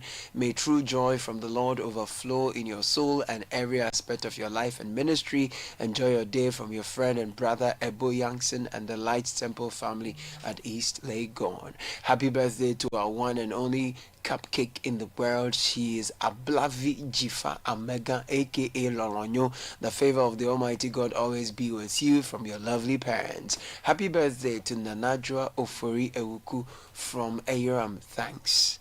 Happy 25th wedding anniversary, Mr. and Mrs. Emmanuel Mauli Tamaklo of St. Paul Catholic Church, Baha, from your best man. Yeah. Sorry, the way it's written. Oh, my brother. I thought it is from Peki. Caleb. It's just here. So, right, from your best man, worthy brother, Cletus Abudakbi of Tema. Happy 25th. You are reading the thing like the way a chicken picks corn from the ground. You are reading like one. What's your problem? Abudakbi of Tema. I had to be careful with the names from German to other places. All right, so it's 7:42. A couple of things to deal with. So I noticed you are interested in the water story, and I understand this. I don't even know what Caleb is interested in. I'll come to him shortly. But at First Atlantic Bank, we're proud to be crowned Digital Bank of the Year twice, and it's back to back. A celebration of our commitment and relentless drive to give you the ultimate convenience in digital banking. Whether it's through our mobile app, internet banking, USSD, or any of our seamless platforms, we make sure your banking experience is truly safe, fast, and secure. Join the Purple family today and experience the true meaning of smart banking. 2-time Digital Bank of the Year, back to back. That's what First Atlantic Bank is all about. The University of Professional Studies Accra, in partnership with the Catholic University of Milan and the E for Impact Foundation, is inviting you to apply for the MBA in Impact Entrepreneurship and Innovation. You get a dual globally recognized MBA, both Ghana and Italy, a hands-on practical learning experience, access to a business and investor network, and a full week in Italia, for networking, matchmaking, and mentorship. It's one of the countries I want to visit. Italy. Did you say matchmaking? Yes, business matchmaking. Okay. You see, your mind is going to wrong places. So it's networking. So like, they match funds. So like maybe they have an investor who wants to put money in and they see your company is ready for investment, that kind of thing. So it's networking, matchmaking, and mentorship. But I'm sure the other matchmaking also happens. If you're an entrepreneur, a startup founder, a career-driven entrepreneur, or someone with big ideas, send a WhatsApp now to Dr. Andrews Ayuku on 0244-760-425. That's 0244-760-425. It's a flexible MBA and it gives you great value. You can also send an email to ayuku.andrews@upsa.edu.gh. I was going to ask each of you, if you had a country in the Western world you wanted to visit, which you hadn't visited, which one would it be? I definitely want to go to Italy. Because, I like history, and Italy reminds me of, the pillars, the Colosseum, all those things, So Italy, definitely, I need to find a way of going there. For me, maybe Germany. Germany! All right. What about you? France will do for me. France has this romantic thing that they sell. I don't know if the hype is true, but there are a lot of people who believe that France is like the place to be. Yes. It's like for lovers, go to France, Paris, but I don't know. I think from a more historical perspective, Italy, because a lot of things we read about happened within that small enclave. So, and I'd like to go to the Vatican to see the Pope. Habemus Papa. I just want to, have some national discussions with him. Hello, Ghana. The price of your favorite 300 ml PET Coke is dropping drastically. It's now just 5 cedis per bottle. Now, whether you are Ama or Yao or Ajwa or Kofi or Kwabena, you get a personalized bottle waiting for you. Sharing a Coke is more than just a name on a bottle. It's a celebration of the real magic of human connection.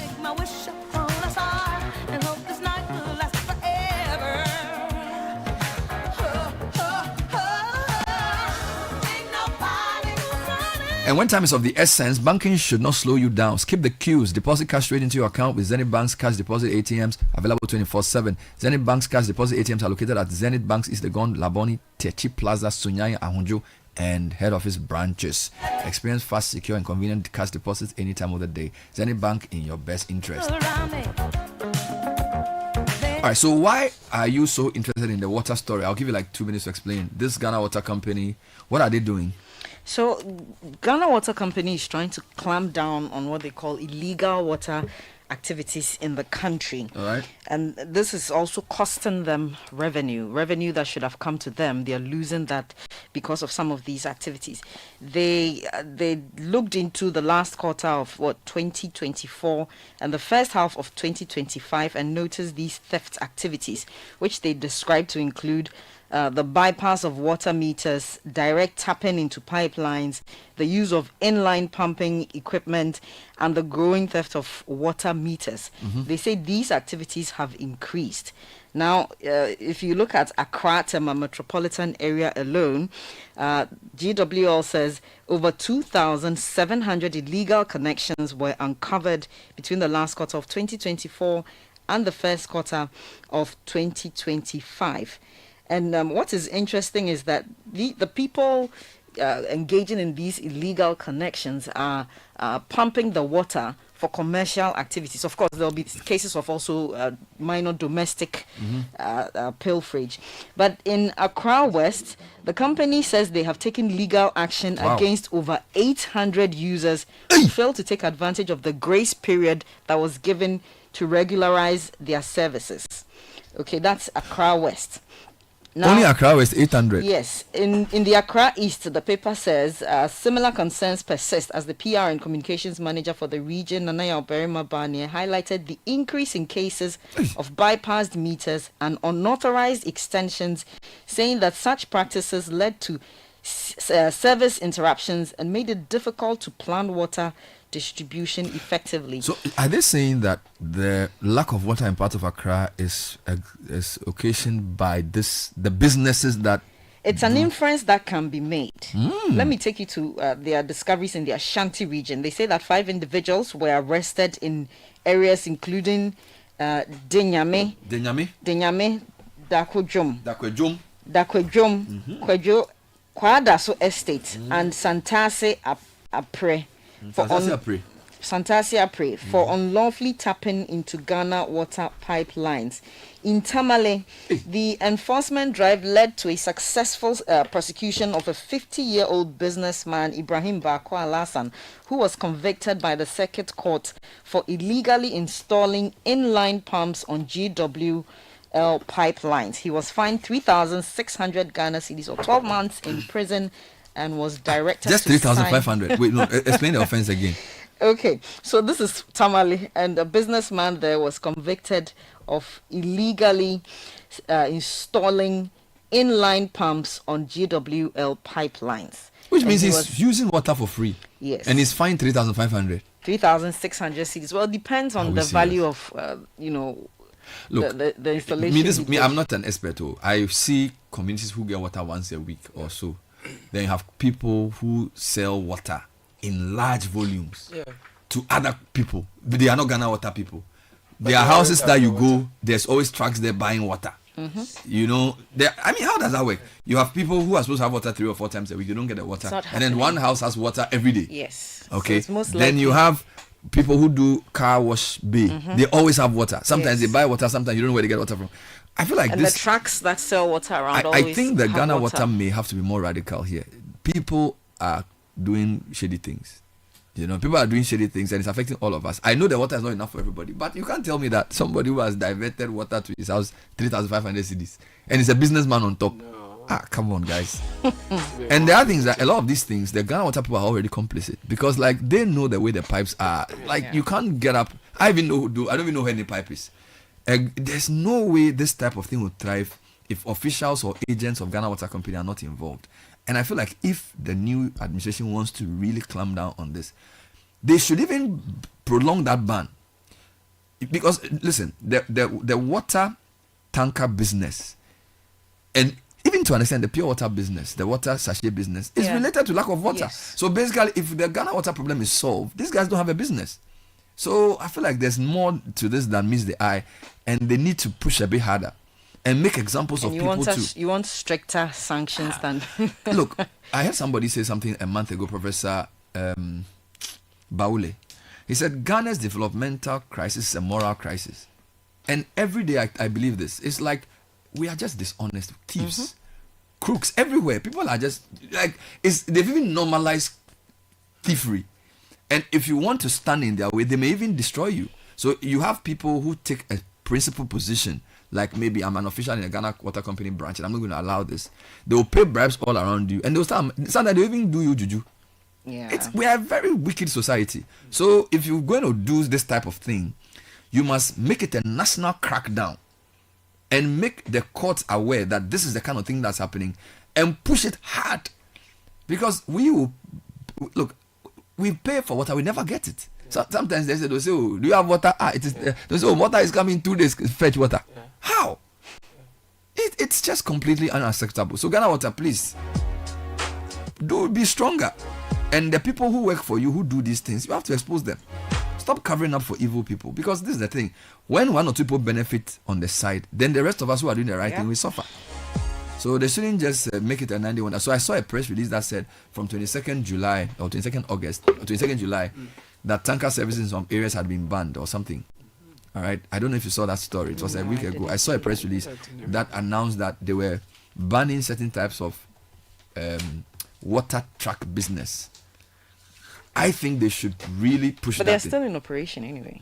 I don't remember the press release, but it was dated 22nd July, and I think I saw it on one of the platforms where they were saying that some type of water tank business were going to be suspended until something was done. You know, I think they should be licensed. I mean, think about it, water. How on earth does somebody just buy a couple of poly tanks, put it on a Kia truck, and start working? We are not saying people shouldn't work. What qualifies him to do that water business? Where is he sourcing his water from? What safety standards is he supposed to uphold? Water. You know, how you cannot just have some guy decide that because he has money to buy a Kia truck, he will just go and be selling water. No, it must be properly sanctioned. FDA. What chemicals? How do we make sure, for example, that the tank they are using to fetch the water is cleaned every week? What are the minimum standards? We are not a serious society. You get it? You cannot, in some countries, look, I was telling a friend of mine, said he had a shop in another country. like maybe your sister's shop, and he wants to retrofit the shop to add shoes. Maybe you are selling woodworks, and they want to retrofit the shop to sell shoes.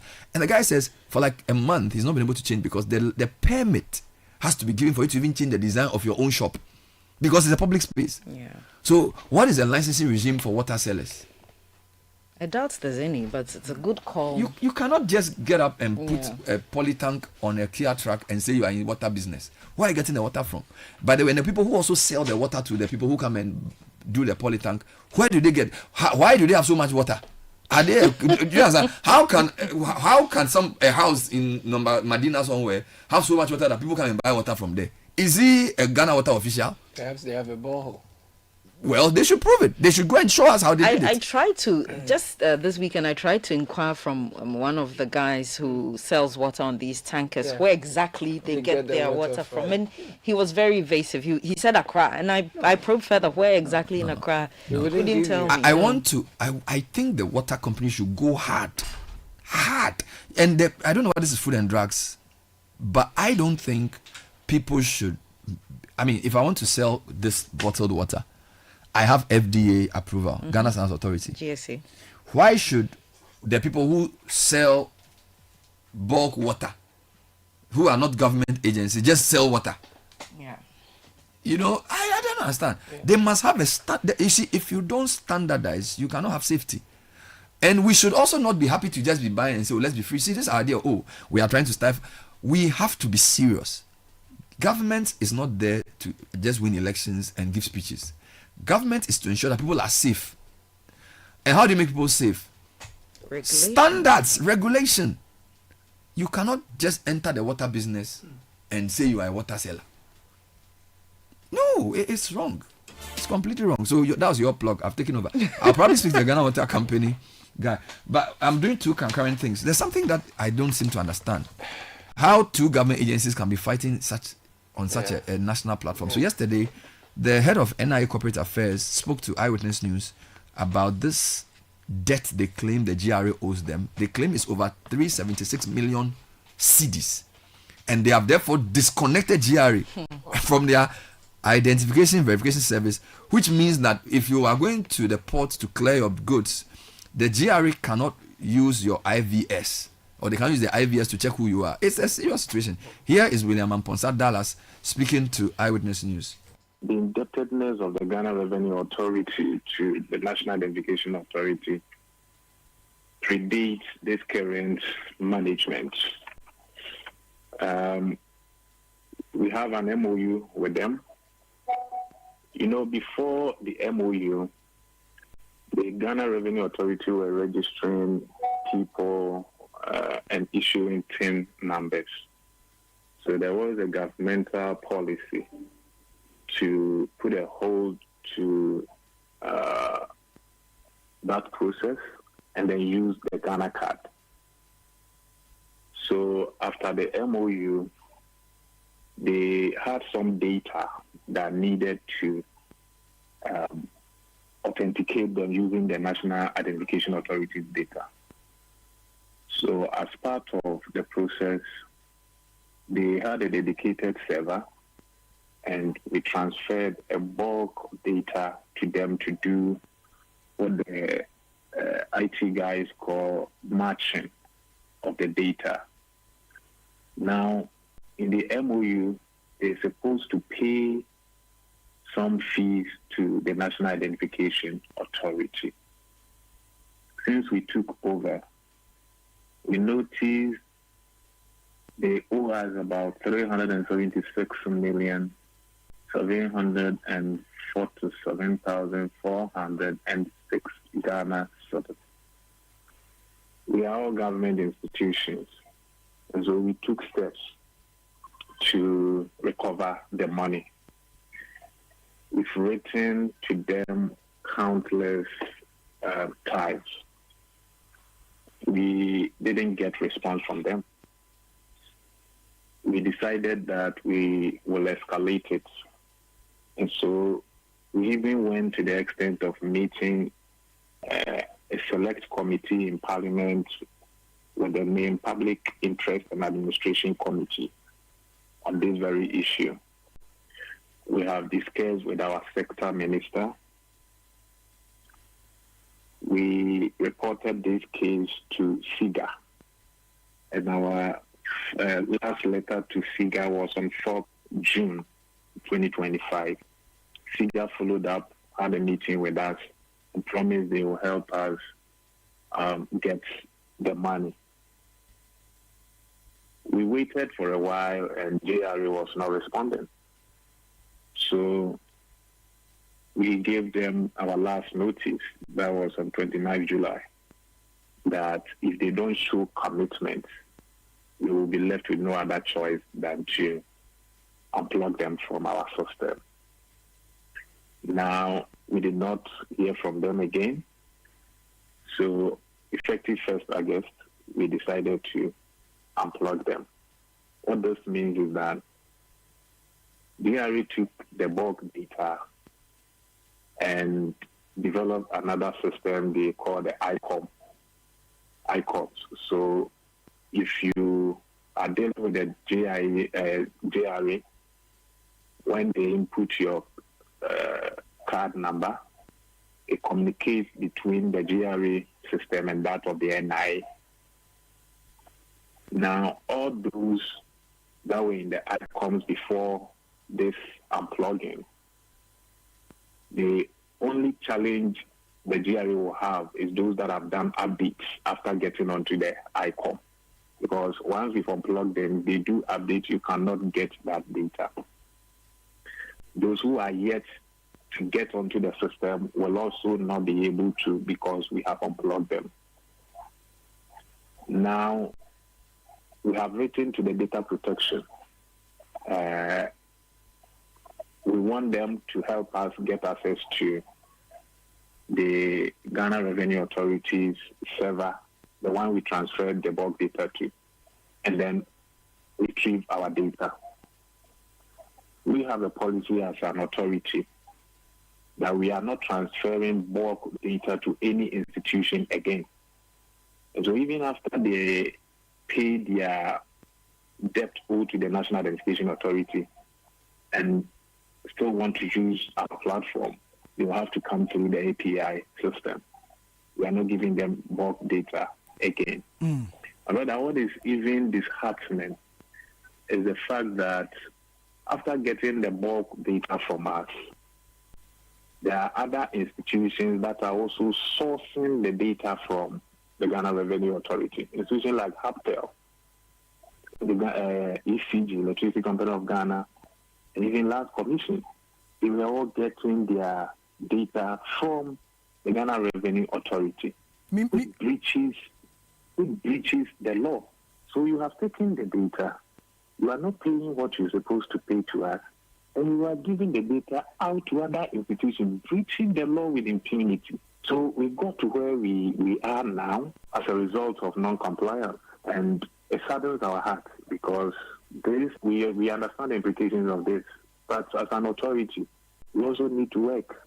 This is affecting our operational abilities. Okay, so William, your decision today has affected or caused some disruptions at the ports. I don't know if you're aware of this. We are told that people are not able to go through the process to clear their goods at the port. Has this come to your attention? Earlier today, we had a number of people at our FOIA with their Ghana card on this issue. I understand they went to the ports to clear their goods. They were not on the system. Some had done updates. And so, because we have unplugged the GRA, the systems were unable to communicate. So a number of people were at our premises to get their issues resolved. So we are aware. And as I said, we painfully had to do this because we also need money to maintain the systems. Hey, Richard Sky, when two elephants fight, I don't understand. National Identification Authority has disconnected GRA from its identity verification service because of a debt of 376 million cedis.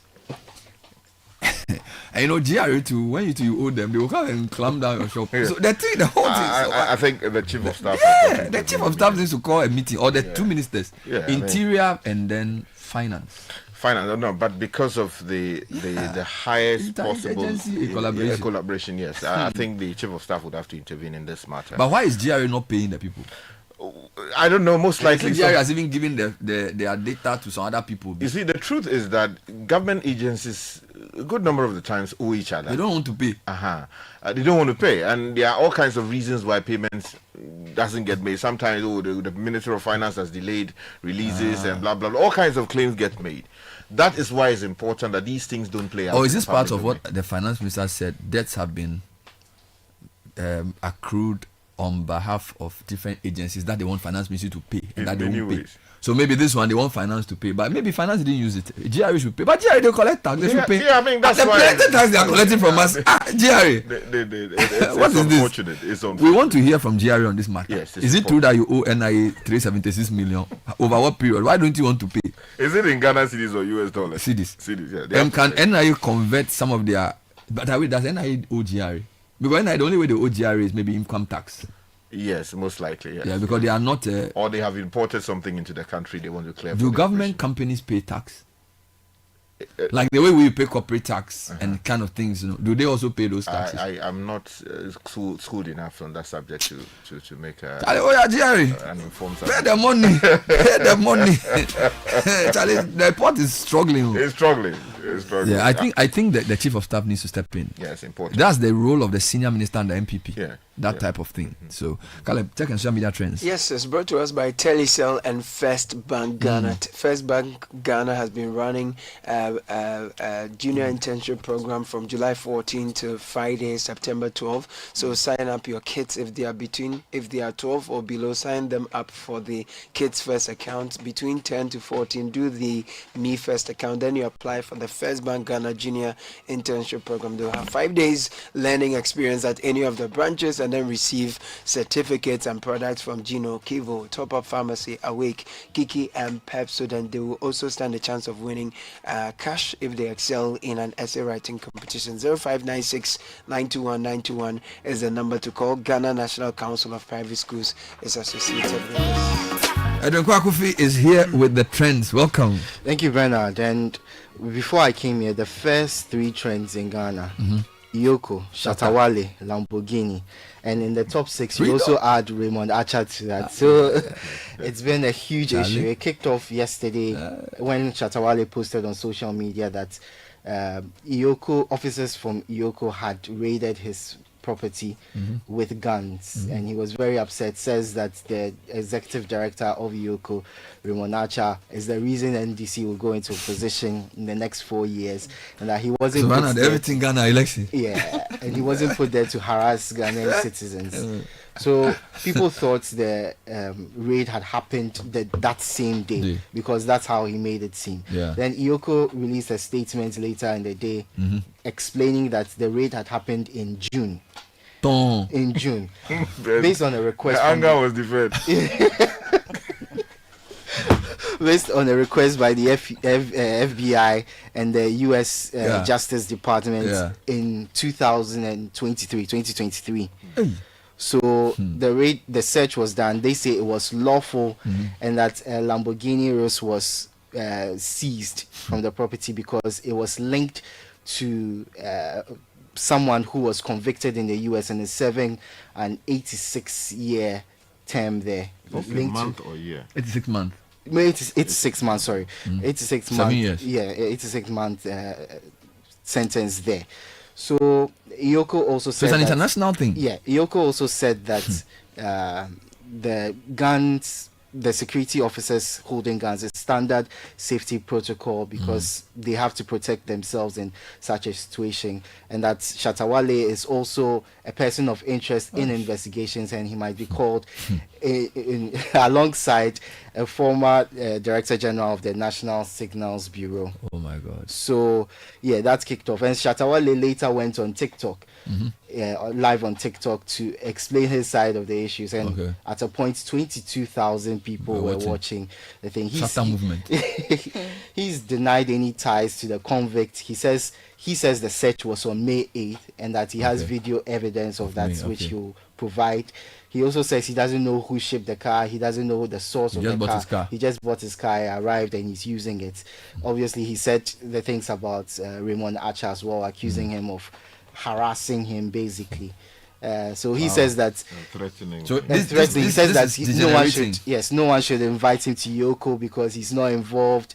They shouldn't dare. That's what he said, basically. They shouldn't dare invite him in for questioning because he has nothing to do with this. Yes, what I would say. I think people of large following and who are in that space have got to realize that there are implications for things you go and say publicly. And if you are in situations like this, it's important that your thoughts be guided by someone with informed views on how things like that should be handled. So either you get someone who understands PR, communications and media relations to write statement for you, which you put out and you stick to that statement, or you get a lawyer to act for and on your behalf. Just thinking that you can open your Facebook Live or whatever live and then start talking, it can create problems for you. So please, I would advise edge restraint because look, whatever you say in circumstances like that can sometimes trigger things against you. It's important. Okay, so we'll move on to Thomas Partey, who appeared before the Westminster Magistrates Court in London. He's been charged with 5 counts of rape and 1 count of sexual assault. He has denied all the allegations against him. He's been granted bail. He will appear before the Criminal Courts of England and Wales on the 2nd of September. But the bail was conditional. He must not contact any of the alleged victims in the case. As standard? Yes, as standard. He must also inform the police of any change in permanent address or any international travel. So it's serious. Yes. I saw the charges. Yeah, and obviously he's on his way to Villarreal. He has signed a deal already, which will be announced very soon. So wish him all the very best. Yeah. This is a high-profile case. Very high-profile case. Because Arsenal is a big team, and the Black Stars as well. And you know the funny thing is that the next court day is around the same time we are playing our next games. Yeah. You notice we are playing in September, the first week of September. His return to court is within that period. Yeah. So how it even affects his performance, we don't know. Yeah. In that period. Okay, so we'll move on to GPRTU. So yesterday, the Ghana Road Transport Coordinating Council, GRTCC, they announced a 20% increase in transport fares to take effect from Friday, the August 8th. So the GPRT have come out and said that they weren't part of that decision, so people should ignore it. And people are also agitating that why would you increase the transport fares when fuel prices haven't really moved much since the fares dropped in May. That was May 2024. So people are saying that why would transport fares be going up? The GRTCC say it's because of the 1% levy, among other things. The 1% levy on fuel prices has, attributed the rise to that, and they say other things as well, and the failure of government to give them enough assurances that they won't be affected too much by the fuel price rises and the levy as well. So we move on to Shopright. Have they asked permission from Sam George? Which people? The GPRT, Jepretu. No, not Jepretu. It's not GPRT. Transport. Charlie, stop. Don't mind him. Focus on it. Don't mind this guy. So good morning, Mama Sam. So we move to Shopright, who are leaving the Ghanaian market. They are selling their 7 shops and 1 warehouse in Ghana and Malawi. They've also rolled back their operations across the African continent. They want to focus more on their strongholds, which is South Africa in particular. And Ghanaians are worried about the jobs that are going to be lost in these 7 shops, the warehouses as well. And the fact that it creates an impression that Ghana is not the best place for business because of the number of other companies that have left the country in the last few years, few months. You know, though, that they are leaving about 7 countries. Yes. And it's part of their broader Africa strategy. So whilst the Ghana situation may be true, you need to look at it from a broader context. Yeah, that's fine. But that's the truth. But it's their strategy. They are retaining South Africa. They are leaving about 6 countries. Yeah. So you can't say that it's just Ghana. But if Ghana was doing that well, exactly, that's the point people are for them. And Ghana could be doing well. You see, that's the thing. If you say Ghana is doing well, a company's decision to invest has many factors. That's true. A country can be doing well. What's the best? What's the most profitable? What's the best managed economy in the world? Why are they not there? So that the fact that a company leaves a jurisdiction doesn't mean the jurisdiction is not doing well. The jurisdiction may not be doing well for you because your business model is based on their volatility. Do you understand? The most stable country is in Scandinavia. Why is Shopright not there? So let's not look at investment decisions of foreign companies as the basis of assessing the quality of our economies. The country may not be doing well for them because maybe the currency has strengthened. Maybe they are having challenges with their imports. Do you understand what I'm saying? So we shouldn't simplify the exit of a company. Politicians do that a lot, and both sides do it. When companies leave, they say, the country's economy is not good, so companies are leaving. Companies come for specific reasons. So we shouldn't simplify it that way. That's what I'm saying. I'm not saying I'm happy they are leaving or not. I'm just asking for caution. I think, you should. I understand your caution, but then you should introduce a loan. Because over the period, we've seen a number of countries, companies pack and leave our jurisdiction. That's a matter of public record. Yeah. Countries have left to other jurisdictions close by or are doing things elsewhere. Sometimes they said, look, we are tired of the situation in Ghana, we are moving on. I think somebody has got to be looking into that. What actually is the reason why companies are leaving? Sky, what I'm saying is that companies, Game left in 2022. While Game is leaving, Melcom is expanding. So that's what I'm saying. It's the business model. Why is Melcom expanding and Shopright leaving? Why is China Mall expanding? So we cannot use Shopright's departure as a verdict on and the issue of Game leaving 2022. I don't even think is even related to the economy necessarily. Maybe it's our strategy as well.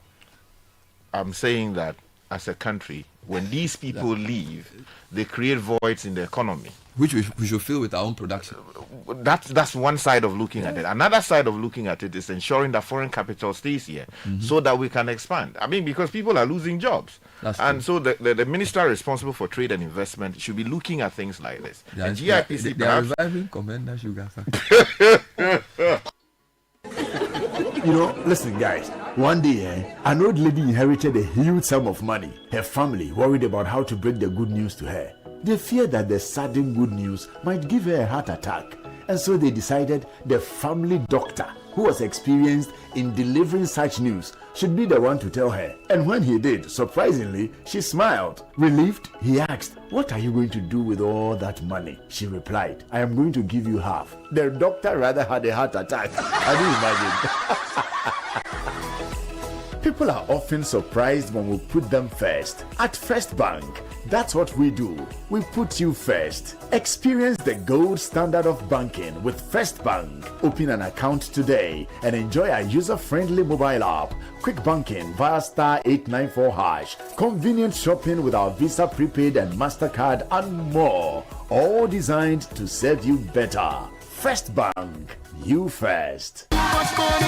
There is small money, there is big money, and there is too much money. Telecel Too Much Money promo is here. Dial *500# to opt in. In the Telecel Too Much Money promo, you can win 100 Ghana cedis cash in the daily draws, 20,000 Ghana cedis in the weekly draws, and 1.2 million Ghana cedis in the grand draw. That's 1.2 million Ghana cedis. Simply reload airtime to end point to stand a chance to win. Dial *500# or visit the Telecel Play app to opt in now for the Telecel Too Much Money promo. Terms and conditions apply. Telecel, connecting energies. This promo is regulated by the NLA on the Caritas Lottery platform.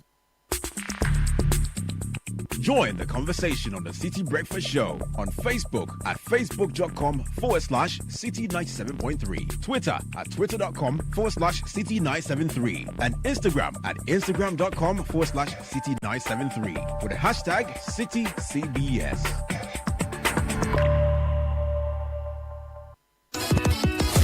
The entries have been received and the marking has begun. Who makes it to the next round of the Literacy Challenge 2025. Randomly selected entries will be read on 97.3 Citi FM on Brunch in the City and the Traffic Avenue, and on Breakfast Daily on Channel 1 TV. Stay tuned to 97.3 Citi FM and Channel 1 TV to find out who makes it to level 2 of the Literacy Challenge on Monday, 4th August 2025. Level 2 Aptitude Test. The top 50 contestants from across Ghana to make it to the next round shall take part in a written aptitude test on Saturday, 9th August 2025 at 12 noon at the British Council, Accra. Grand finale. The top 10 contestants chosen from level 2 shall compete for the grand prize of 10,000 Ghana cedis in a classic quiz competition on Friday, 15th August 2025. The Literacy Challenge 2025 is powered by Citi FM, supported by Channel 1 TV,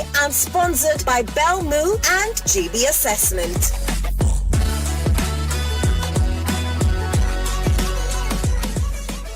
More Cerelac for your city, more goodness for your baby. What are we talking about? The new 300-gram Cerelac wheat pouch is the same great Cerelac you love, now in a convenient 300-gram pouch for easy refilling of your Cerelac tin. Get the new 300-gram Cerelac wheat pouch today to refill, save, and smile. More goodness, less cost. Cerelac, care for them, count on us. This advert is FDA approved. What does better life mean to you? Better life means going on a luxurious trip, paying the fees of my wards with ease, giving a befitting burial to my loved ones when death strikes unexpectedly. At Quality Life Assurance PLC, QLAC, we give you the better life because you deserve it. Apply for the Quality Investment Plan, Quality Group Welfare Protection, Micro Insurance Product, and Quality Funeral Support Plan. Call us today, 0556 589 662. QLAC. We inspire trust. Join the conversation on the Citi Breakfast Show on Facebook at facebook.com/Citi97.3, Twitter at twitter.com/Citi973, and Instagram at instagram.com/Citi973 with the hashtag CitiCBS. This is the Citi Breakfast Show, the city's biggest conversation. 21 minutes past 8. We'll speak to the Ghana Water Company quickly to clarify this water problem. And I'm calling for a better regulation of water selling business. But Caleb. Yes, Academic City is up with two amazing things we want to let you know. If you're a professional or you're looking to take the next step in your career, join us on Monday, August 19 at 6 p.m. for Graduate Open Day at Quiet Terrace.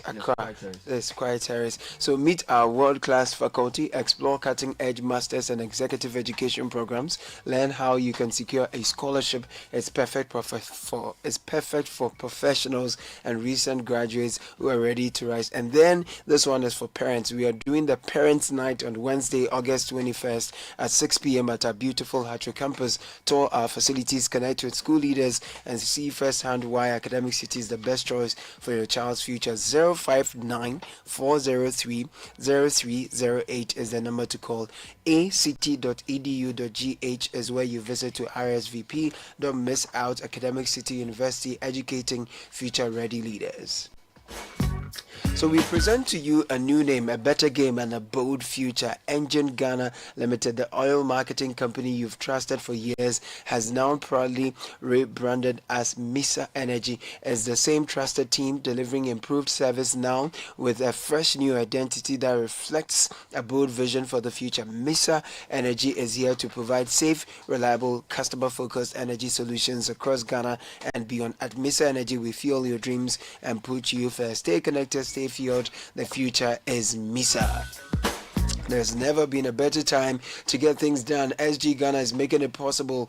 Our low interest interest loans are back, and Yasang Atiso is how we call it. If you're a salaried worker, you're on the Controller and Accountant General Department payroll, you're working with an SG Ghana listed institution, or you're already banking with us, this is your time. From now to the end of September this year, apply and receive a loan from us for your personal or business needs and enjoy unbelievably low interest rates during the Yasang Atiso loan promo. Join thousands of Ghanaians transforming their lives. Visit any SG Ghana branch near you or call 0302-214-314 for more details about the Yasang Atiso loans promo today. Terms and conditions apply. SG Ghana, the future is you. 8:23 City Breakfast Show. So this morning, quick interview. Ghana Water Company cracks down on illegal water activities nationwide. I'll speak to the CEO shortly. Let me read 2 text messages that show the level of the problem. Bernard, since I moved into a new home in Ajingano some 2 years ago, Ghana Water has flowed through my taps on only 3 days out of the 2 years. 3 days out of the 2 years. I buy water from trucks whose quality I do not know, worth 1,800 cedis a month. Money Ghana Water Company could have earned from me. I believe my case is as a result of tampering somewhere on the line. Another one, brother. We are in a community where there are water connections, but they let it flow only once a week. If there are any issues, power cuts or burst pipes, we don't have any supply of water for a week, and it knocks on to the following week. When we complain to Ghana Water Company at Delta District, they tell us to buy from the tanker trucks. Currently, those guys are telling us that they have to get water from Tayman, so they'll be charging us 200 cedis per tank. How can we sustain this? When does this end? Well, who is on the line? His name is Adam Mutawakilu. He is the acting managing director of Ghana Water Company. Thanks for joining us. Good morning. Good morning, the great one, my brother. How are you, sir? Managing. You are managing. Of course, you are the managing director, so you have to manage. Now, the problems are not easy. It's not easy, eh? They are surmountable. That's why they give you the job. So let's start with what you yourself have decided. I saw a press release last week or so where you were, I don't know whether you were banning certain kinds of water tank business. If you can elaborate. I don't know if I saw right. It was a press statement dated. Elaborate on that for me. Good morning to our cherished listeners. Let me give some background. Yes. When I came to office, I realized that the water production, as well as what we are able to account for, is something that is very, very, very terrible. For the water we produce, we are only able to account for 48%. That means we are not able to account for 52% of the water we produce. So, for example, if you take Accra, Greater Accra, we produce about 140 million gallons a day. And we can only account for 67 million gallons. We can't account for 73 million gallons. Now, with the 67 million gallons, that means our revenue will drop. We cannot even pay for operational costs. Now, even with the system, when we sell, we are not able to collect all the money. So it is a worrying trend for Ghana Water Company. And just June, you realize that ECG disconnected us for 2 weeks. The head office was disconnected for 2 weeks. Our wager plant was shut down because they disconnected us. And that means that we can't provide water to even customers. So it became very necessary that certain measures need to be taken. And therefore, management meant that we should take certain measures to see where this non-revenue water of 52% is coming from. And management took this decision with support of the board.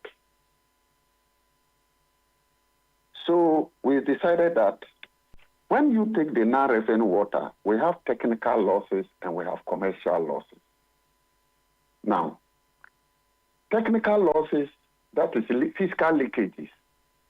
And we believe that in Ghana, if Accra alone, if 73 gallons a day physically leaked into the system, then within 1 week, the whole of Accra should be flooded. That means that most of this water is being consumed by individuals who do not account to Ghana Water. That means illegal.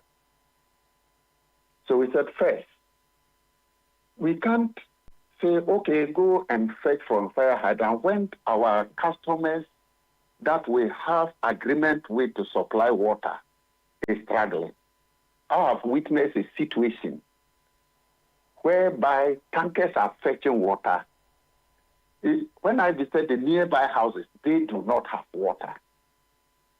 Meanwhile, if we stop the tankers there, all the houses, surrounding houses, will get water. So we say, okay, let's try for 1 month. Let's suspend tanker service to fire hydrants.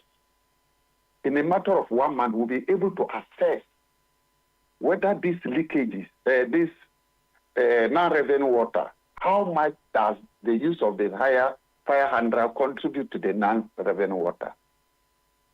Second, we have people who sell water within the communities, but we realize that the consumption is very low compared to the number of trucks that have gone to fetch water, because we have surveillance. Since I came, we've been having surveillance. So yes, on Friday, I inaugurated 3 task force. They are also going around. We have the data, we have their GPS address, so they go visit you, assess you, make sure that you are doing the right thing. And yesterday alone, we discovered one person who has done illegal connection bypass 3. So at the end of the day, he pays like 200 Ghana cedis to Ghana Water. But the other 3 layers connected bypass is unaccounted for. So observe this for 1 month. Look at the figure in July and look at the figures in August. And if there is a drastic reduction in non-revenue water, we'll find a way to tackle it. And to find a way, if the tankers still want to fetch water, let me understand. There must be a way. Yeah, let me understand something. The suspension of tanker services to water hydrants. So these are water tankers, which are like official tankers with buckets of tank behind, not the Kia trucks with poly tanks. I'm talking about the fire hydrant. Yeah, I know. I mean, if you say you are suspending tanker services, are you talking about fire hydrant, from fetching from fire hydrant? I know. So we have. You have suspended, yes. No self tankers. That is what I'm talking about. Good, but I'm saying that in many parts of Accra, there are water tank services which are provided by trucks that have poly tanks on them. Do you also consider that to be tanker service, or that's a different service? No, what we are interested is where you fetch the water. Whether you use poly tank or you use the vehicle with a tank on it, we are interested in the point at which you fetch the water. So when we say suspend fire hydrant service, whether you are using the yellow gallons or don't fetch from that hydrant, so that we'll be able to, 1, observe the flow of water, 2, assess whether those of our customers who used not to get water are now getting water. But how widespread is the use of fire hydrants for the tanker service? Is it we have over 1,000? Over 1,000 fire hydrants? Yes. And what's the distribution? Evenly across the regions, or in just a few places? It's within the whole country, across the region. All the regions have Accra East, have Tema, have West, Accra West, Tamale, Yendi, all the regions they have. And the fire hydrants, the water, is it sold to the tankers or is given to them for free? That is where the challenge is. In some places, they say they pay, but they pay on estimates. And you know estimates. So that means if you are supposed to pay 100 cedis a month, you pay 100, irrespective of the amount of water you fetch in the month. So it can also contribute to non-revenue water. And that's what we are saying. We want to assess it for 1 month and come with modality. Who manages the fire hydrant? We don't have like official this, and individual might take control of it and pay some of them and pay estimate. That is what we want to do away with. But so the official agreement is we have an agreement with our customers. And that is you and I who we legally connect water to. So this is a Minister Adams, the fire hydrant, to my knowledge, is owned by the state, isn't it? We provide water. It's for fire service. Good. So my question is, if just hold on, let me clarify my question. Fire hydrants are over 1,000. They are owned by the state. The fire service uses the hydrants when they need water for emergency. We suspect that tanker services, because of the abuse of the fire hydrant, are making it difficult for Ghana Water to make money. So we are suspending fire hydrant service for a period. And the question is, who is managing the hydrant, and have you asked them to account for how they manage it? Is it the assemblies? Is it the fire service people? Is it Ghana Water people? Because the hydrant is state property. There should be somebody in charge of the hydrant. So my question is, do we know who they are and who are they accountable to? First and foremost, the hydrants first are not supposed to be used unless fire service. That's the first place. I heard this thing came into operation somewhere in 2000, around the 2000 to 2010, when there are challenges with water. And that arrangement was made. And I visited some of the hydrants. You have people managing it. At the end of the day, they pay some amount to the region, and the region transfer it to us. But if management has found out that it's not efficient, we'll take measures to ascertain where the loss of water is coming from, and then secure, if we find out that there is a need for them, then we properly meter it. And streamline things. We want to streamline things. Yeah, but you see, make sure that Adam, we do not record high non-revenue water. The managers of the hydrant, are they staff of Ghana Water, staff of fire service, or staff of district assemblies? These are individuals. So private people? Yes. But how can a private person manage a fire hydrant that is supposed to be used by a public fire service? That is where the challenge is. And as management, we have to make sure that we take certain measures to restore order. I visited most of the hydrants. As an MD, when I wake up in the morning, I spend about 2 to 3 hours in one of the districts. Tomorrow, I'm spending 1 to 2 hours in 2 to 3 hours in one of the districts before I go to the office. So in most of these hydrants, they took me directly to the hydrant. And you see individuals who have erected a kiosk and managing it, which we think that as management with support of the board, there is a need to put things in place properly.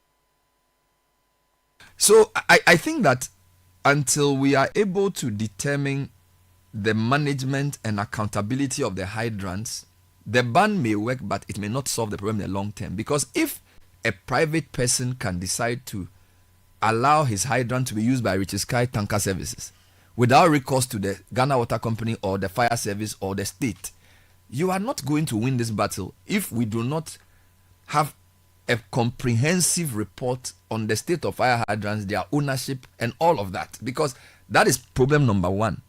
Then problem number two, there are houses and businesses that are able to get water.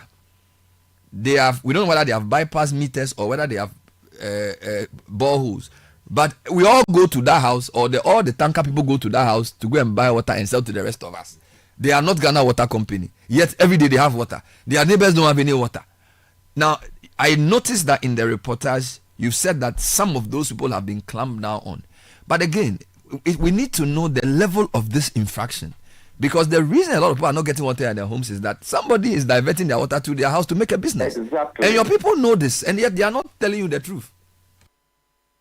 You see, it's not an easy job. But that is why I say it's not easy, but it's surmountable. And that is why I told you, as we speak, we have data relating to whoever serves tanker services. Some use their boreholes. If you are using a borehole, will test for chlorine, because chlorine is to disinfect. So if you have a borehole and you are just using it, we'll test for chlorine, because you can have a borehole and you do a bypass of Ghana water pipe to your borehole as well. So there is the need for us to do a comprehensive assessment, implement some measures, and that is the beginning. And as I told you yesterday, the team with the management center with support from the board, they are out there. And we have had a report of pictures, videos of the level of bypasses being done by people. And we are collaborating with one agency, which I would not like to mention here, and they are doing a lot of surveillance job and giving us the information as well. So we believe that in the next 3, 4, 5 months, we should be able to put everything in order. It won't be easy, but it's a matter. Are you in a position to recommend a temporary ban on all tanker services to allow you to check on these facilities that also sell bulk water to private people? Because there's no way a house should be able to be selling the water in the volumes they sell, and your company should not be aware. So if you don't stop it from the root, there would it's called follow the money. So I feel like you are scratching the surface. If you really want to stop this, the people who have the capacity to sell bulk water, who are not government, should be stopped. And maybe you may need to go to parliament to get some order to do this. That's the only way you can have a proper overview of the water that is lost to these guys, because they are the guys who are selling the water. if you follow my logic. You are right. But every long journey starts with the first step. And as I told you, we have the data and we are following the data to be able to put everything in order. My brother, I'm in line with you. We've banned the use of fire hydrants. The team is assessing those who sell water to tankers commercially, not using fire hydrants. Looking at the trend at which is going, if we realize that out of that, let's say 10 people, 7 have illegally connected, we'll be forced to suspend. Or out of 10, 5 have illegally connected, we'll be forced to suspend. So the team is there to assess those who are selling to tankers within the various environs or areas. They started yesterday, and we are getting the report. We are taking the data, and by the end of the month, management will be able to put something together for the board. What is your collaboration with the security agencies? Because there's a story in the graphic back page where we are told in Tamale, the enforcement drive led to the prosecution of a 50-year-old businessman convicted by the circuit court for illegal installing inline pumps on Ghana water pipelines. He was fined 3,600 cedis. He probably makes that in a day. He was fined 3,600 cedis for this egregious offense, and then he was directed to sign a bond of good behavior. Seriously, somebody who has installed an inline pump on Ghana water pipeline, diverting water that's meant for the public into his own private facility. The court says you pay 3,600 cedis. 3,000 cedis, which I'm sure if you drive a V8, I don't know how many. I mean, seriously. So I don't know if you need a comprehensive approach to this thing, because I don't think we are serious to solve this problem as a country. Seriously. Thank you very much. It is true. That's why I said we are collaborating with some agencies, and they are doing serious surveillance work for us. We are not doing it alone as Ghana Water, but we collaborate, and we collaborate with the public. And we have a very good package. If you identify an illegal connection and you report to us, and we assess it is true, and we are able to retrieve money, 20% comes to the informant. So assuming you report, we are able to recover 100 cedis. 20 cedis come to you. If it is 1,000, 200 cedis. If it is 10,000, we are able to recover, then you have 2,000. So I want to urge the public to come out. But when we take cases to court, we might want a certain amount to be paid. But it's the court that decides how much should be paid. So in that case, it might not be the fault of Ghana Water Company. We've arrested some people, and the process is ongoing. And when there is water theft, sometimes based on what we have over the years, not treated as a criminal offense. It's not treated as a criminal offense. And these are some of the shortfalls. Well, we will need to hear from you more on this, because I can tell you that a lot of listeners don't have water. They are in estates, they are prepared to pay their water bill. They get water once a month. And there are people who are using your water to do business. And you don't seem to have the power to stop them. You used to be an MP. You may have to use parliament to do a new law or something, because this is a major national issue where people do business from our public utility and we don't have access to it. You cannot be I don't know what word to use. You cannot be slack about it. So I can only wish you well. Thank you. And I want to no, Sky wants to talk to you. He wants to greet you. Hello. Honorable, how are you? Congratulations. Thank you, my brother. Yeah, good. Quick one. You spoke about the meters, what do you call it? The fire hydrants being in the hands of individuals. In this day and age, we do know that smart meters are normally installed on fire hydrants to measure, map, and also determine how much consumption is being done by people using them. Do you have anything like that? If you don't, what are the plans to introduce the same? Yeah. Well, management has considered all this, and we need to procure, and that is the assessment we are doing. We realize that some of them have been metered. 1. 2, even the fire service stations where the hydrants are, we think that we should meter them, so that we'll be able to monitor their monthly consumption. So management is working to procure meters for those things. And it's a holistic approach. The water that is pumped, we want to make sure that whichever area that water is going to, we should know. As a Libuchwe, we pump this quantity of water into that. Medina, this is the quantity of water that has gone there. So as a result, the transmission lines, we have to meter, there are about 41 meters that we need. We have 29. I've instructed that by September we should procure the remaining one to meter.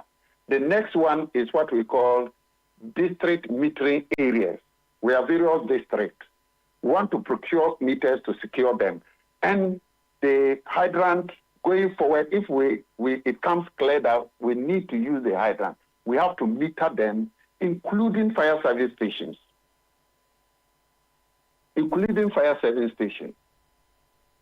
So it is a holistic approach we are carrying out, and I believe that by the end of the year we should be able to execute this agenda, and customers will have water at home. My last question. Yeah. Not completely. For example, in Accra, the daily demand is 220 million gallons a day.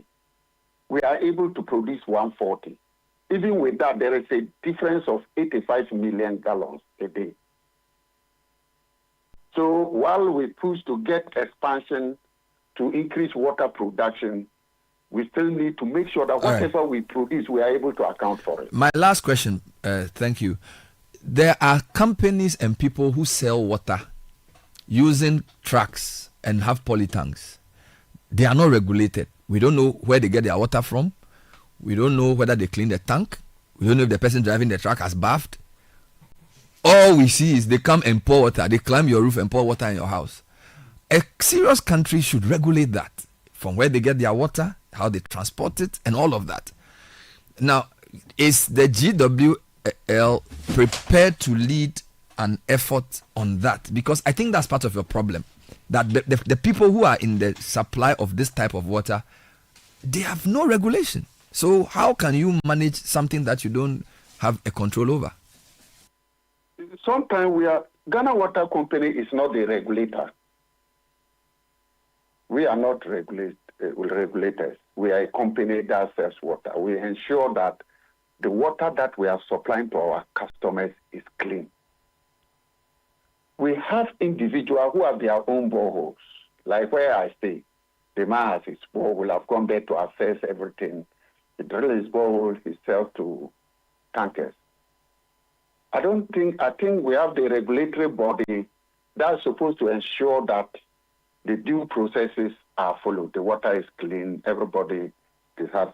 In some places, like Uganda, if you want to drill a borehole, you need a permit from the regulator. Yeah, you can't just go and hire a drip to come and drill a borehole for you. You connect it and you start using. But in Ghana, that thing is not there. Where no, so my question is not whether I'm saying, do you think they should be properly regulated, or would you support a move? Because I do not think PRC knows anything about these people. I've never heard PRC say anything about them. I've never heard them issue any directive or write anything about people who sell water. Meanwhile, most people in Accra, if you read the Ghana Demographic Health Survey, most people in Accra either buy sachet water or buy water tanker. That's almost 30%. So the truth is that the space is not regulated. And for you as the leading supplier of water, at least you be able to propose some reform there because it affects you. We think, yes, we have. Water is very critical. And the quality of water counts a lot. And therefore, it is important that we know the source of water, where the source of water is coming from. And we will do everything possible to the various agencies, Water Resources Commission, to ensure that the use of water is properly managed. Thank you for now. Adam Mutawakil is the MD or acting MD of Ghana Water Company Limited, or Ghana Water Limited, speaking on a wide range of issues. Let me just summarize 3 key things. There are over 1,000 fire hydrants. We do not really know who manages them. The company is banning the tanker service from fire hydrants for a month to assess its effect on the supply of water. So clearly they have some control, but we don't know the reporting structure for the hydrants. So that's a major issue. The number 2, the sanctions regime for people who steal government water to sell is not very punitive. From the court case I've seen and from the interview, I feel like people are being given, what do you call it? A slap on the wrist. A slap on the wrist when they are really, really causing major problems. That's number 2. And then number 3, the water tanker service and the water supply service is not regulated properly in Ghana. And I don't think the Ghana Water Company is even the one to do it. We need a better system. And this is what frustrates me. I'm told it's PURC. Okay, PURC. When you read the Ghana Demographic Health Survey and ask people where they get water from, most people don't drink tap water. That's number 1. So most people will buy sachet water, and now the one that they do with the dispenser. And then some will drink bottled. Okay. The penetration of tap water is even low, because perfunctorily the taps are in their homes, but the water doesn't flow. So now most urban houses, Adenta, Oyibi, Ajiringano, they are all buying, they have polytanks on top of their houses, and they buy water from these guys. Most of these guys use Kia trucks. A country, and this has been a trend for almost 15-20 years old. There are no, and I can't understand why there's no standard. Standards Authority is there, Food and Drugs is there, PURC is there. I've never seen them issue a statement in my 20 years of journalism on these guys, their operations. And we think we'll solve water in Ghana. You know, yet we have paid people who write English and go and do big economic analysis on the cost of water. And yet, most people listening to this show who don't live in maybe Ridge or Tesano or the place where there's water, they buy water. Are you telling me that in a serious country, somebody can be selling water? What is the minimum safety? What is the minimum hygiene requirement for the tank? What is the minimum? Nothing. Yet we do. So it's like people. So okay. So what if one day somebody goes to buy water from a polluted source, and that day the whole of Adenta drink that water, and they have a public health emergency, and they start dying? What will you say? Will you say they bought from a private person? The state cannot sleep on this. People must be serious. The state must say, These are the guys who sell water for our people to buy. The guy comes, he goes on your polytank on your roof, he pours the water in there and use it for whatever you do. You cannot have a system like this. You get me? So beyond Ghana Water, there has to be, and I'm talking about urban water now. We have to be serious. People do anything in Ghana for fun, for any, they dress anyhow, do anything. I don't know. Maybe you've lived longer in this council, you know. So annoying. No. Or you understand. You understand my frustration. Of course. It's not it's a multifaceted. I'm telling you, you don't even know where to start from, because we are witnessing. For me, the worst experience I have occasionally is after we have talked about this. You meet the people who have been placed in a position to resolve this problem, who meet you and tell Charlie, I heard you spoke pa Charlie. Yeah, better. Why? So when we are complaining, they are also complaining. Isn't it a signal that we should just give up? Solve the problem. Because unless we are not able to have a proper reality of what the problem looks like. The MD was talking. I mean, he didn't sound like he can solve everything. But at least he's concerned about the problem, which is a good place to start from. Now, we cannot see a big problem and then redefine it to suit our own conveniences based on our, if you like, competence and resources to resolve the problem. I don't know if I'm making sense. But so I know that as for me, I can run only 5 kilometers.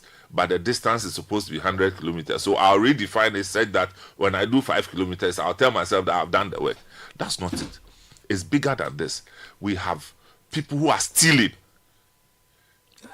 Now, the moment we introduce the fire hydrant issue, it makes it even more complex. Yeah. The fire hydrants are actually located in communities that are properly designed. So, if you go to some of these sprawling new communities on the outskirts, maybe Kokomemle may have a fire hydrant, but it has. But maybe Oyibi may not. If you go to the far places like Kaswa area, you don't find them there. Okay, so it comes with the responsibility of spatial planning. And a lot of these places have gone ahead of the state-sponsored spatial planning. Okay, so they go there, settle there, build a community, and then they come back to government. Not that they don't have any right, but at times it explains why we have some of these problems. And then we have an outstripping demand over supply across board. And so there are communities in Accra who used to have water, say 15, 20 years ago, but now they don't have water. And even with that, for various reasons, okay, there may be equipment malfunction, old pipes and all these things, okay. And then, because we don't take the spatial planning seriously, it's putting pressure on us. Yeah. So you go and build in a farmland, and then come back and then tell Ghana Water that, yeah, I've been living here for 5 years, but there's no water here. Ghana Water doesn't have the resources to do that. Yeah. That's also a problem. Yeah. But we are talking about where we have identified, if like, solvable issues. Like people stealing water. People stealing water. And we don't know even who manages it. The hydrants. They said they are individuals. I mean, he says that, we are trying to, Sky asked a question, he said, we are trying to do, management is trying to so and so and so, and then put, what? Smart meters. Smart meters. So if you put the meters, what does that mean? You determine the volume of water used and who pays for it. Good question. Because primarily, the fire hydrant asks for the use of the fire service and emergency services. So the meter may not be the solution. Exactly. The individual. So there must be an audit of the fire hydrants, where they are located, who is in charge of them. That's the starting point for this conversation. And I'm surprised that it hasn't popped up that the assemblies have a responsibility. You think so? Yes, the assemblies have a responsibility of mapping and tracking, because look, there are times that you are seeking for permit from the assembly, they can tell you that this place there's supposed to be fire hydrant here, so you cannot use here for so and so. So it suggests that kept themselves out the of assemblies should be called to book on this matter. You understand? But what can the assemblies do anyway? If the police is not involved, if the Ghana Water is not involved. So is it possible that the hydrant is being managed by private people who don't even have the right? Private people, a lot of them have worked with Ghana Water before. I'm telling you, a lot of them have worked with Ghana Water before. So they know that this connection, if I do this, are free. And they build businesses out of it. And then when there's emergency, fire service has no water. And we pretend that we didn't know. You see, so I identify fully with the submissions of Papa Sam, except to say that, in the cases of the fire hydrants, what happens is that we are not able to supply water to all the homes in Accra. So people want a way to get water into their homes. Then a business has emerged. You get tankers who have had some discussions, either formally or informally, with the Ghana Water Company Limited, and are able to access these fire hydrants, pump the water into the tankers, and then go and deliver them to homes, because we can't get water to all the homes. So we are not using them for their primary purpose, which is so using them to collect water and send to homes is an exception rather than the rule. That's not what they are meant exactly.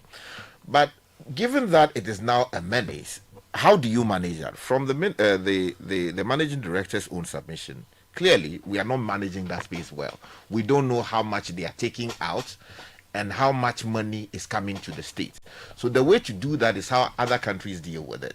So you install a smart meter that is controlling who is giving access to it, and then also helping the state to get accounts rendered to it from people who are using it. Before you continue, don't give people the chance to do procurement and kind of worry us. Because you see, this smart meter, before we go to smart meter, the primary beneficiary of the hydrant is the fire service. Yes. I think the Minister for Interior or the Ghana Water CEO must write to the fire service asking for the status of the 1,000 fire hydrants and whether they are working or not, where they are located, and who are the people in charge of it.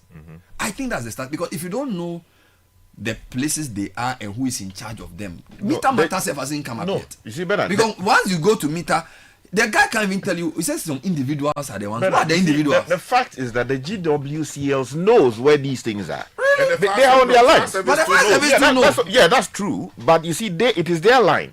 It's a Ghana Water who have it. Yeah, that's right. It's their line. So if you go into their operational room, they'll be able to tell you. Why is he saying that it's managed by some individuals?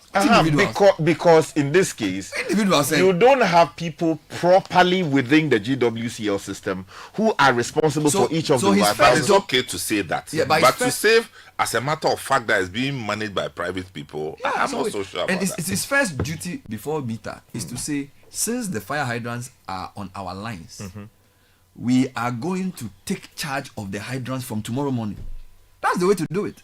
Yeah, so that's why I'm saying that. The way to deal with that, because you can't have fire service policing all of these places. It is for their use. But they need to know where it is. Yeah, they do know. They do know. So when fire happens, right, you don't know where to go to. Of course, in some cases... But, okay, hold on. Is the fire hydrant a thing that the fire service can get to on their own, or they need somebody to unlock it? They can get it to it on their own. Good. So why is it being managed by individuals? So that is a public property which the fire service has access to. Yeah. So why is it being managed by somebody? That information, I think the MD must come again. Yeah, I'm not sure. I don't get it. Like, you cannot tell me that a public property, a fire hydrant, which you have issued a ban that nobody should sell water. Yet we don't know who's in. Then either you're saying that the fire hydrant has been illegally taken over by people, because a fire hydrant by its nature should be clear. You shouldn't even build on it. There are places in markets where fire hydrants people have built. So that's why I'm saying that you start off by having a mapping. Where are the hydrants? So you see, they do have the map. They have it, and that map is accessible to the fire service. Yes, it's accessible to national security. And it's supposed to be accessible to the district assemblies as well. You see, so to say that is being managed by private people, I'm not sure what he meant by that. You see, so that's why I'm saying that in order to deal with that, to cure the mischief in there, if you put on it meters which generate codes that are known to GWCL and Ghana National Fire Service alone, they are the only people who would then be able to access the water coming out of that space. Yeah. So that if you want people properly certified to be taking water from that place and selling them to homes, as the case may be, then what you do is those people also have access. Then you are able to know how much they are taking out, they are accounting for the water, and then they are paying realistic prices for the same. But in this current situation, we don't know how much water is coming out of there. We don't even know who the individuals are properly so called to the system, and how to account for. I think you are attending to this issue from the angle of who has access in terms of consuming the water there. Yes. And I'm actually looking at who maintains it. For instance, there's a repair works to be done, maintenance to be done. That's where I'm coming from. Is it the responsibility of Ghana Water? Is it the responsibility of fire service? It's Ghana Water responsibility. So when he says that it's being managed by individuals, what does that mean? See, so maybe they are staff of Ghana Water. But I understand this. See, the management there is a question of who actually opens it for people to fetch water for purposes of distribution into people's. But that's stealing. No, so wherever you wherever you take the thing pass, they need to have proper answers on their that's the point I'm making. How can a private individual take ownership of a public fire hydrant? Not ownership. Custodianship. He's sitting next to it. No, not necessarily. The person is the person you go to if you want to buy water from there. But is the fire hydrant a water selling point? No. So why is the individual even there?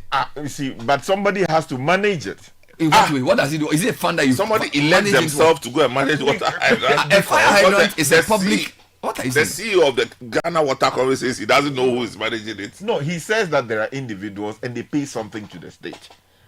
No, not to Ghana Water.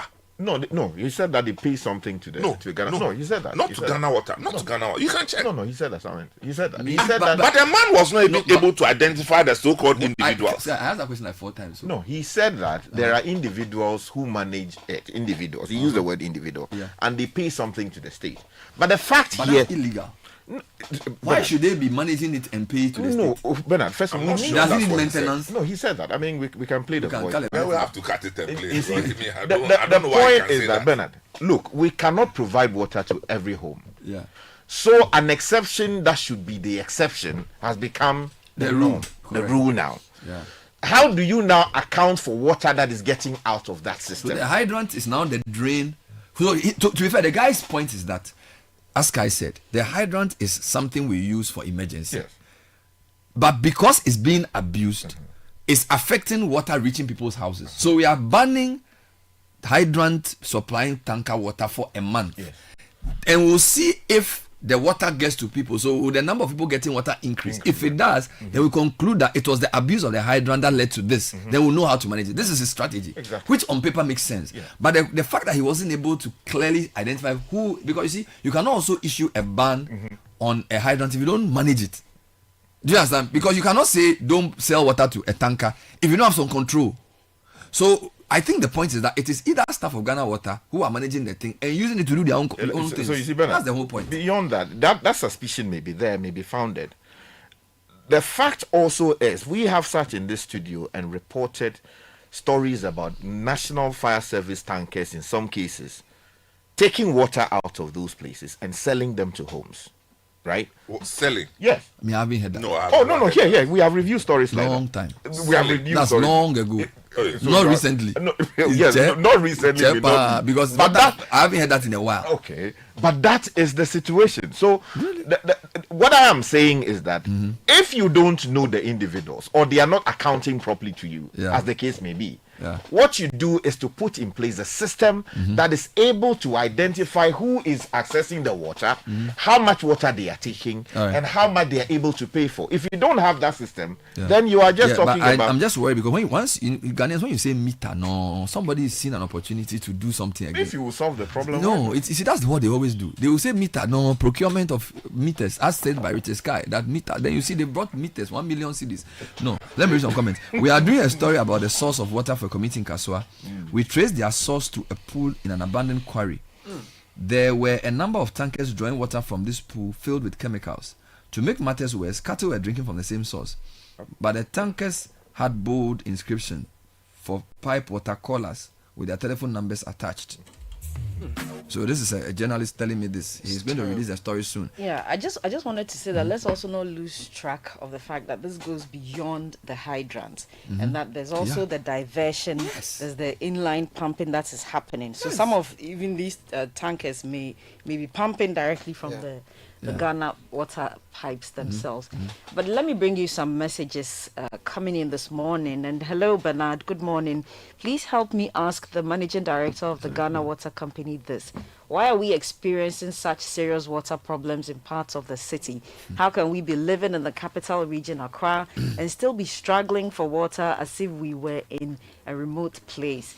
My name is Kojo, and I'm texting from Spintex. Since the beginning of the year, we have not had a single drop of water flowing through our taps. It's frustrating. What makes it even more confusing is that the Ghana Water Company is just a few meters away from my house.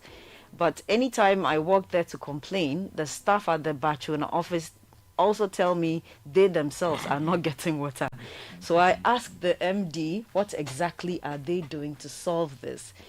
JFK says, good morning, Bernard and team. Please ask the Ghana Water Company Limited boss why water supply around Kaswa Millennium City Junction area to Fijai is so irregular, especially during the rainy season. Sometimes we only get water twice in 2 to 3 weeks, yet the tankers always seem to have water to supply. Thank you. Good morning, Bernard. Please tell the Ghana Water MD to speak to the universities to get students to identify the bulk water selling points in various communities. That will help them to follow up and know those doing legal or illegal water sales. How can 2 or so hours visit a day give him all the information across the country? This is Joe from Pokwase. Bernard, this water thing, think of sachet water. There are people sitting in their bedrooms, some little shop in some untidy area with sachet water machines, and they are producing sachet water. Sadly, a Ghanaian mind has been programmed that if it is sachet, then it is clean. But far from it, the FDA needs to be serious with the sachet water producers. Bernard, the Ghana Water Company team has to come to Kaukudi Park and stop the thievery immediately. They normally come at night and fetch all the water in the system. Here's another message. Good morning, City. This water issue is really a challenge. Since December, my area, Obojo, St. Peter's, have not had a single drop of water, yet the tankers sell 24 hours.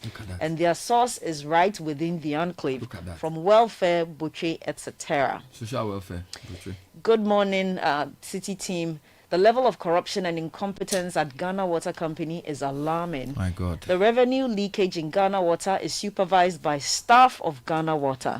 We call Ghana Water to report water leakages in our area, and they expect us to pay them for fixing the leakages in their own infrastructure. George sent this from Airport City. Here's another. Hello, Bernard. Good morning. I wanted to bring to your attention that there's a fire hydrant next to St. John of God Hospital in Amrehia that has been overflowing for the past week. Unfortunately, no action has been taken to resolve this issue. Could you please ask the MD to arrange for someone to look at it? Thank you. And Efo Mauto from Amrehia is sending that message. Hello, Bernard. Ghana Water makes more money from selling water from tankers than when it is supplied through the water lines. At Sakumono, the water is open once every 2 months, and so we depend heavily on tankers. A 6,000-liter water tanker costs 500 Ghana cedis, and we buy this once a week.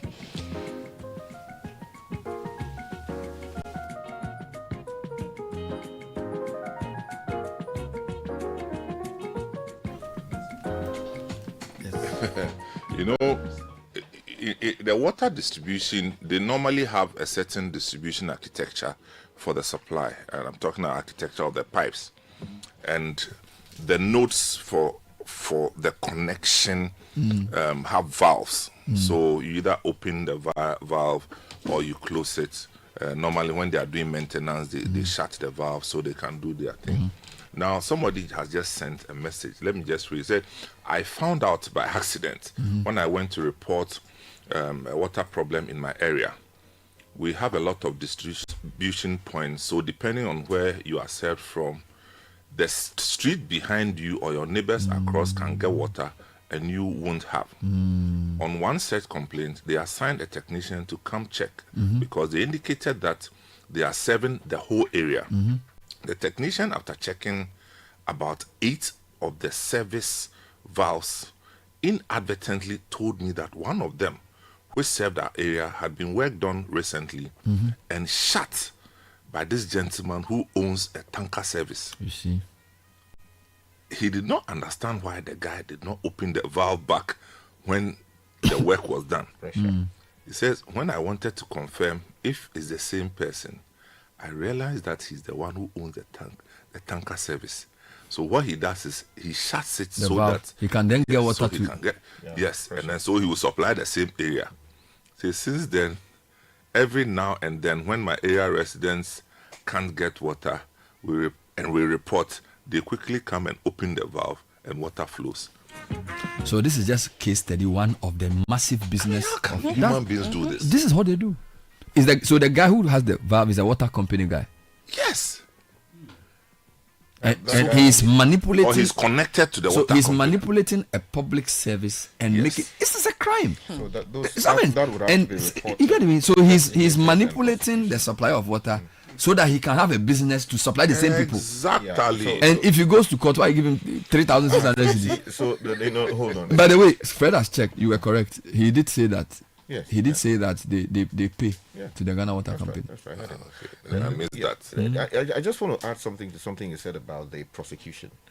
You see, generally the positions that judges sometimes take, they don't go outside of the recommended penalties. But it's also the job of the prosecution where you find that a particular sentence has been handed down and it is unreasonable. You appeal it. But beyond appealing and getting what is proper, penalty to be paid by someone who's been convicted, it is important that we engage the principles of tracing so that proceeds of crime, this guy, as the court found out, stole our water and used it for his own business. We don't know how long he did it, but if he's done this for 10 years, 20 years, 15 years, as the case may be, what it means is that he's built houses, he's educated people, he's bought all kinds of assets, cars, all these things, has bank accounts. A proper,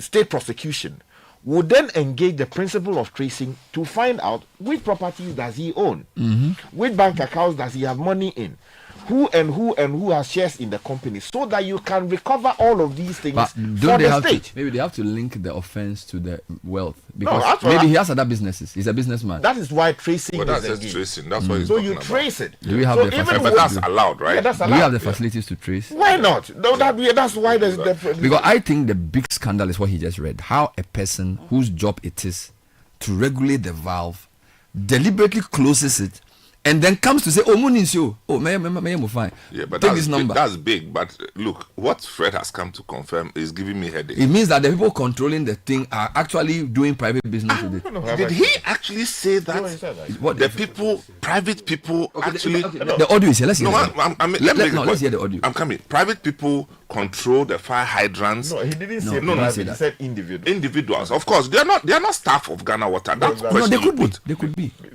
But then it means that you can't even call them individuals if they are staff of Ghana Water. That's why he was. No, but if they are staff of Ghana Water, why are they paying back to you? Why should they pay to you? Maybe that's the business. Oh no! You see, my point is that on what basis do you even charge them if you don't have a meter that tracks the thing? That's the thing. That's the issue. And then you're saying that management is going to meet to find meter to go. You just said that you are charging them. Let me listen to the audio. You see the thing now? Let's listen to the audio. And the fire hydrant, the water, is it sold to the tankers or is given to them for free? That is where the challenge is. These places, they say they pay, but they pay on estimates. And you know estimates. So that means if you are supposed to pay 100 cedis a month, you pay 100, irrespective of the amount of water you fetch in the month. So it can also contribute to non-revenue water. And that's what we are saying. We want to assess it for 1 month and come with modality. Who manages the fire hydrant? We don't have like official, this an individual might take control of it and pay some of them and pay estimate. That is what we want to do away with. But so the official agreement is we have an agreement with our customers. And that is you and I who we legally connect water to. So this is a Minister Adams, the fire hydrant, to my knowledge, is owned by the state, isn't it? We provide water. It's for fire service. Good. So my question is, just hold on. Let me clarify my question. Fire hydrants are over 1,000. They are owned by the state. The fire service uses the hydrants when they need water for emergency. We suspect that tanker services, because of the abuse of the fire hydrant, are making it difficult for Ghana Water to make money. So we are suspending fire hydrant service for a period. And the question is, who is managing the hydrant, and have you asked them to account for how they manage it? Is it the assemblies? Is it the fire service people? Is it Ghana Water people? Because the hydrant is state property. There should be somebody in charge of the hydrant. So my question is, do we know who they are and who are they accountable to? First and foremost, the hydrants first are not supposed to be used unless fire service. That's the first place. I heard this thing came into operation somewhere in 2000, around the 2000 to 2010, when there are challenges with water. And that arrangement was made. And I visited some of the hydrants. You have people managing it. At the end of the day, they pay some amount to the region, and the region transfer it to us. So Sky's point was that there was a temporary problem of water supply. So people who manage the hydrants were given the chance to sell water to tankers and then pay some money to the region of Ghana Water for payback. But that money was not properly meted. So that's the issue. So what you said, a temporary problem has created a permanent business. Which permanent business nobody's accounting for. What he didn't tell us was whether the people managing the hydrant were his staff, disassembly staff, or fire service staff. That couldn't come out. I pressed. So that's and I'm saying that you cannot solve the problem if you don't know who the individuals are, who gave them that access. No, so they will know. As to whether they are staff is another matter. They will have an idea who these people are, because they can't say who are they, because somebody can be paying money back to you and you don't know who the person is. Yeah, but I mean, no. So that's why who are they? I'm not talking about what is his name. What is his status? Is he an employee of Ghana Water? Is he an agent jointly? Is he a watchman for fire service? You guys, there has to be who is in charge. Like if you come to, if we don't answer that question, we can't solve this problem. Yeah, so who are they? So the metering, which I argue, will solve that problem. It will not. Why we fix the problem? How do you put a meter on a hydrant managed by a person whose locus you don't know? No, you see, better. You see, once you put a meter on it, who's putting the meter? Okay, so no, the GWC will have to put a meter. We are not yet a meter. I'm saying that you have a hydrant in a space. We don't know the status of the person managing the hydrant. How am I going to install a meter? No, you see, I don't think that we should not jump to the conclusion that we don't know. He's not able to tell me. He's not able to say. He's giving you an idea that these are individuals and they pay something to the state. Individuals, they're saying. You see, it may well be language issue. No, hold on. No, it may well be language issue. So as against the business, he did not say that he does not know these people. He said that these are individuals and they pay something to the state. I am saying that on the basis of that fact, because I remember when the matter came up, I think it was either Honorable Bagbin, who was the Minister of Works and Housing at the time or something like that. It was sometime in the 2000s. The point I'm making is that once you don't know how much water is being taken out and whether fair prices are being paid, the metering solution metering solution, what it does is, because it is also smart, you, Bernard Avle, without proper accreditation or without the right protocols, you cannot engage that valve. So I'll only support your metering solution if the individual is replaced with the meter. Because the individual is the gatekeeper. You see, so you cannot start implementing a metering solution when you don't know who the individual is. Bernard, what do you want? What do you want? I want measurement. Yes, I want the water that is. Thank you. You want. I want measurement and accountability. Accountability. Yes. The way to do that is where technology intervenes. So you actually know who at that station has the right protocol. So who will put the technology on the thing? GWCL. So it means GWCL has access to the thing. So we can conclude that they control they control the hydrant. No, of course. I mean, because this is a very simple thing. If who will go and ask for money to buy the smart meter? GWCL. Who will install the meter? GWCL. Then GWCL are the people controlling the but that is the point. So we derived that from his answers. That's what I'm saying. So the individual, no, he's his own people. No, he may. And it's an internal. No. They are people connected to Ghana Water. It's quite clear because he didn't disagree with you when he mentioned the metering, which means that they have locals to install the meters. So it is the GWCL people who have some arrangement of selling the water to tankers and profiting from the proceeds. That's why he's not able to say it. How on earth can we use fire hydrants to be a business? A business. We can't get water to. No. We are not. And then, of course, we can't get water, so we drink anything we see. Is that what you are saying? No, we're just saying that it's in cases of emergency. We are not a serious country. Now, to create a business out of it, where you have a line item in your accounts that says that this is money that we receive from the hydrant, from fire with hydrant. No meter. It's unhealthy. How? Sky, you see, Sky. If we don't calibrate the problem with the level of how egregious it is, we can't solve it. Yeah, but for now, I believe we made my respect. You know your meter matter. No. The meter eventually is true. Yeah. It is true. But it's not the starting point. The starting point is who is the individual. People have created businesses and they are chopping and they are blocking the water from getting to citizens. I mean, what is that? Bernard, I beg, I have some birthday to do. In this environment. Yeah, because there's water, I have to do it now before they take the water away. Penny and Kakra, Charlie, you do all. They were on Heritage Caravan 2025. This is Felicia Mafo and Felicity Sampo. It came. They be too much, Charlie. Felicia and Felicity. Like a source of joy and energy. Are they old or young? Oh, they are there. They are there. Yeah. You know, they are I think I don't want to mention their ages, but lovely pair, Charlie. They were part of the fun, the Felicia energy they brought. Felicity. Felicia and Felicity. Okay. Felicia Mafo and Felicity Sampon. Wow. You do all. Wow. So Charlie, pay in a kakra. Charlie, Friday evening, let's meet at the place again. There's a kakra here who's also Charlie. You do caravan with your pay. Charlie, the word for the day is individual. Individual. We are looking for the individuals.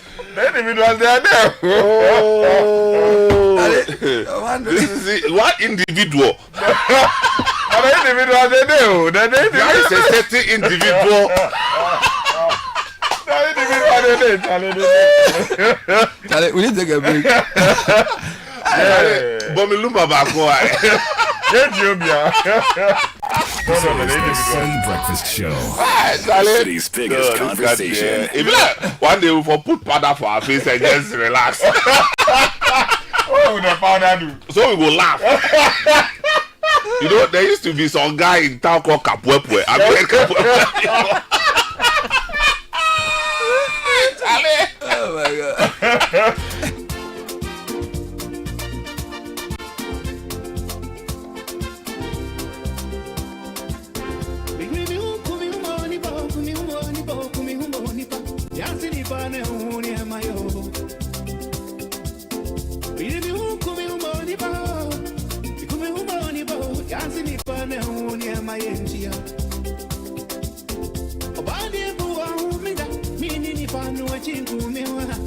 baby, I see back to go. If I'm ready, you're just here. Minty, you'll be a son. Yenty, you'll be a son. If I'm baby, I see back to go. If I'm ready, you're just here. Driving for sway. Yenty, you'll be a son. Yenty, you'll be a Yenty, you'll be a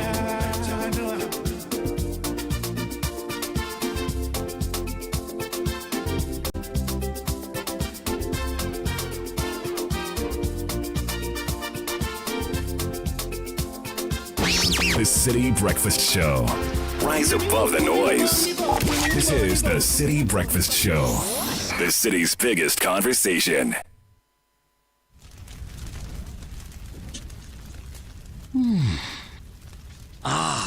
Somebody's burning something.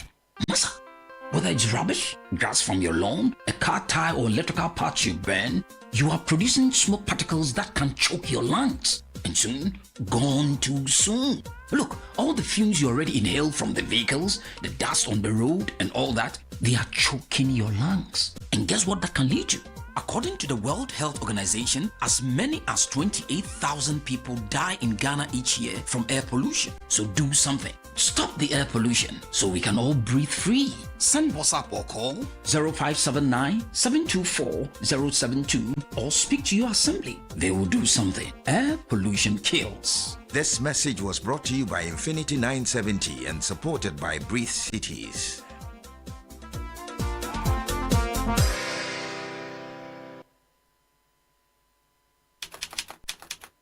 If you know these sounds, you didn't just live through the 90s, you lived the experience. Back then, connection took minutes.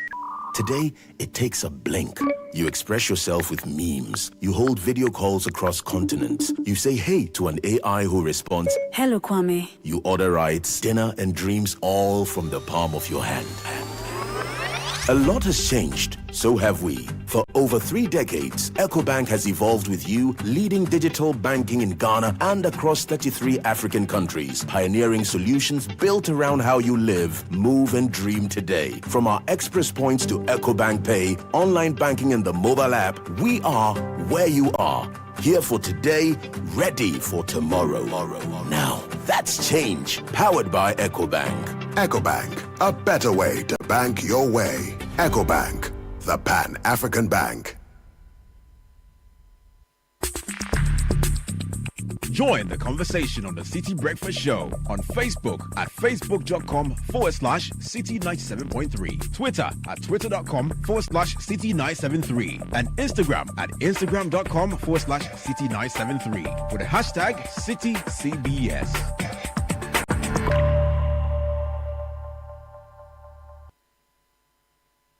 Wherever you are, the game is nothing without you. It's on like never before this season. Every major league, every cup, every qualifier, the players, Kudus, Semenyo, Iñaki, the goals, the emotions, and the bragging rights. It's all on SuperSport, available on DSTV and GoTV. Get your DSTV decoder at 89 cedis and GoTV decoder at 399 cedis. DSTV, your home of entertainment. Go TV. Love it. Hot jobs. Tired of HR headaches? Simplify your business with Hot Jobs Africa. As your one-stop HR shop, we handle recruitment, labor outsourcing, expatriate management, consultancy services, and corporate trainings. Plus, we offer staff basing and 100% staff support to boost productivity. Don't let HR hassles hold you back. Contact Hot Jobs Africa today. Call us on 030-3980-362. WhatsApp us on 020-433-6004 or email info@hotjobsafrica.org. Visit our website www.hotjobsafrica.org. Hot Jobs Africa. Think HR, think Hot Jobs. Hot jobs. The City Breakfast Show. Rise above the noise. This is the City Breakfast Show. The city's biggest conversation.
It's 9:33. We have a couple of quick announcements before we jump into our next issue. You know, we had 3 issues, but your first issue has just taken the whole morning. We wanted to talk a bit about NIA versus GRA, and then end up on Shopright. We'll still do a bit on both. But Caleb, tell me about Republic Bank. When Republic Bank says they are the one for you, they mean they are the one for you. That's why they've reduced their CD mortgage interest rate even further to a new low in the 10s. That means you can afford to own your dream home or your next one for less. But don't wait. This offer is only available for a limited time, and if you already have a mortgage with your bank, you can switch to Republic Bank and enjoy this exciting deal. Visit any Republic Bank branch today or send an email to myhome@republicghana.com. Call us in Accra 0540-109-649. In Kumasi 054-0109-901. Republic Bank, we're the one for you. If you're ready to elevate your HR game, then don't miss HR Connect Conference 2025 happening on August 8th at the luxurious Mövenpick Ambassador Hotel. The theme is empowering HR excellence, leveraging data, resilience, and wellness for a thriving workforce. Come and learn from top HR minds, including Patricia Obonai, Margaret Jackson, Dr. Stella Ajenim Boateng, and others who will share real-world strategies on leadership, wellness, people analytics, and future workplace trends. The packages include a master class with certificates and then exhibitions, speed coaching with certified coaches. It's a full day of inspiring keynotes, powerful panels, HR tech showcase, and bold conversations that will change how you lead. The fee is 1,500 per person in person and then 1,000 online. Register now. Call 020-863-3809. HR Connect 2025. Lead, Connect, Transform. Now discover a refreshing taste of Piva beverages. We have the Piva Cola flavor, Piva Orange fruit drink, Piva Cocktail fruit drink, Piva Grape, Piva Tangy fruit drink.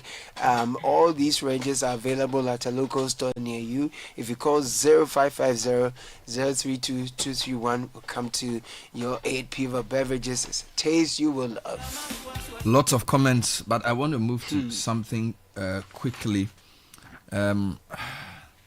The GRA. Yes, I you know, the GRA versus NIA story is it new, that type of thing where two state agencies are publicly? Yes, they interview NIA and No, they it's said, not new, of course. they said if they don't pay them, they But will ECG take has them. been going after people all the time. Schools and hospitals. So it's not new. But this is interesting because it's affecting the port, because the IVS system is what the port people use, the GRA people use to do certain verifications before they allow goods to clear. So if this persists, revenue may be lost or port operations will be affected. NIA2 says you owe us 376 million, you should pay. Now they look at the way GRA2 tax people, using the Ghana word, they tax people for money. You know, I'm not sure there's any mercy for GRA here. How is it going to be resolved? Skamens, have you what does your sources at GRA say to you? No, I don't have any sources there. What about your sources at NIA? No, I think this requires an interministerial conversation. Okay. Now I'm sure GRA hasn't paid because they are also cash strapped. Okay. Now when GRA, you see that the nature of the GRA, the establishment, is not like any other company. GRA is actually government's revenue collecting agency. So the money they take is actually government taking the money. So literally speaking, it is NIA fighting government. You understand? Now, government. Or government fighting government. Well, the punitive intervention actually disables GRA from raising more money, if you like. Okay. So I'm saying that all they need to do is to involve their respective ministers so that they can resolve this one. And Julius Debra should call the two institutions to order. So that, yes, Julius should do that. So that we can, because you see, is the two elephants fighting? Who's you know? But logically speaking, this kind of problem is a problem that actually plays out in other countries. Okay? So you have an established national database system. And there are agencies that are licensed to, if like, manipulate the database system with different levels of access or permissions. Okay, something in data processing we call the primary source of truth. Single source of truth. No, the primary source of truth for citizens, which is contained in the database management system or the national ID system.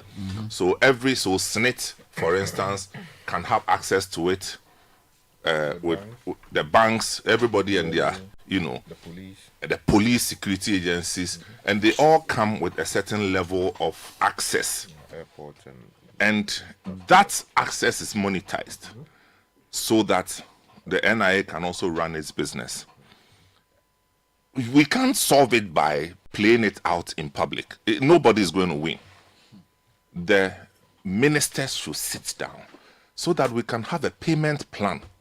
So work can go on for NIA because that's if GRA wants to pay. No, they have to pay because the other day NIA was in the news for not paying their staff salary. So they also need their money. So no, they providers. Yeah, so and service providers. So what I'm saying is that we just need a proper payment plan so that everybody, and they should always remember that they are accountable to the citizens as public office holders, and they have a tenure. And you are there today, tomorrow you won't be there. Let it be said that while you were there, you were able to solve a problem. No. Well, that's on the NIA GRA matter.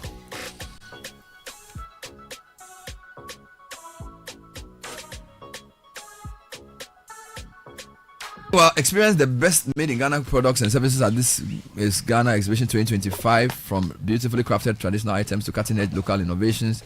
This exciting two-day fair will spotlight the very best of Ghanaian products and services, discover offerings from SME, startups, research and manufacturing companies, and proudly homegrown brands across all sectors. Join Channel 1 and Citi FM for the biggest celebration of Ghanaian creativity, enterprise and excellence. Saturday 6th and Sunday 7th September is the time. Ifuasaland Children's Park is the place. This is Citi and Channel 1 program, proudly sponsored by MTN, EcoBank, and Side Hustle.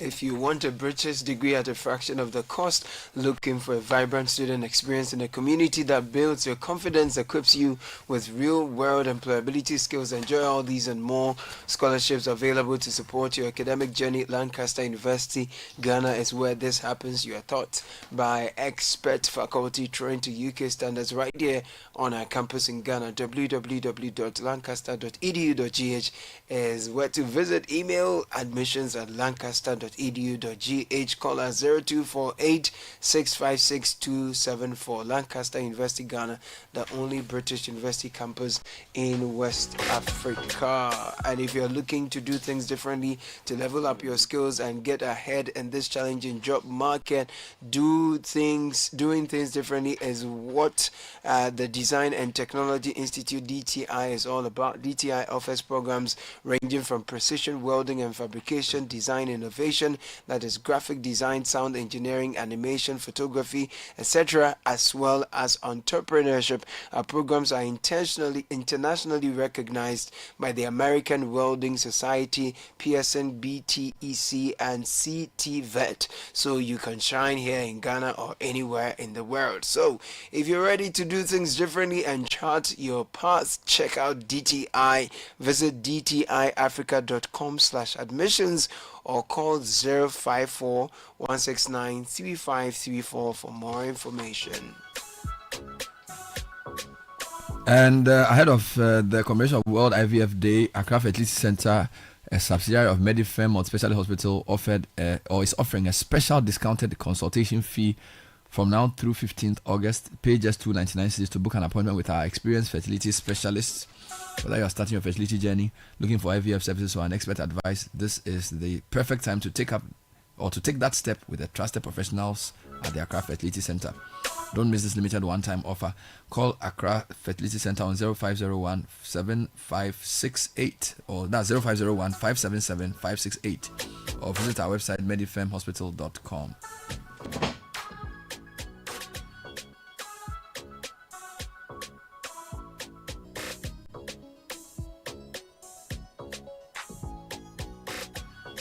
Let's talk about cement. Diamond cement is what we all buy. We have the 42.5 hour grade as the highest quality on the Ghanaian market. 32.5 hour grade, good value for your pocket. So anytime you want to buy cement, go for the number one choice for all your building needs. We are across the country, nationwide. However, our factories are in Aflaota, Kradi, and Poepe. The number to call is 0244 313 368 or 0540 111 978. Diamond cement is still as hard as a diamond.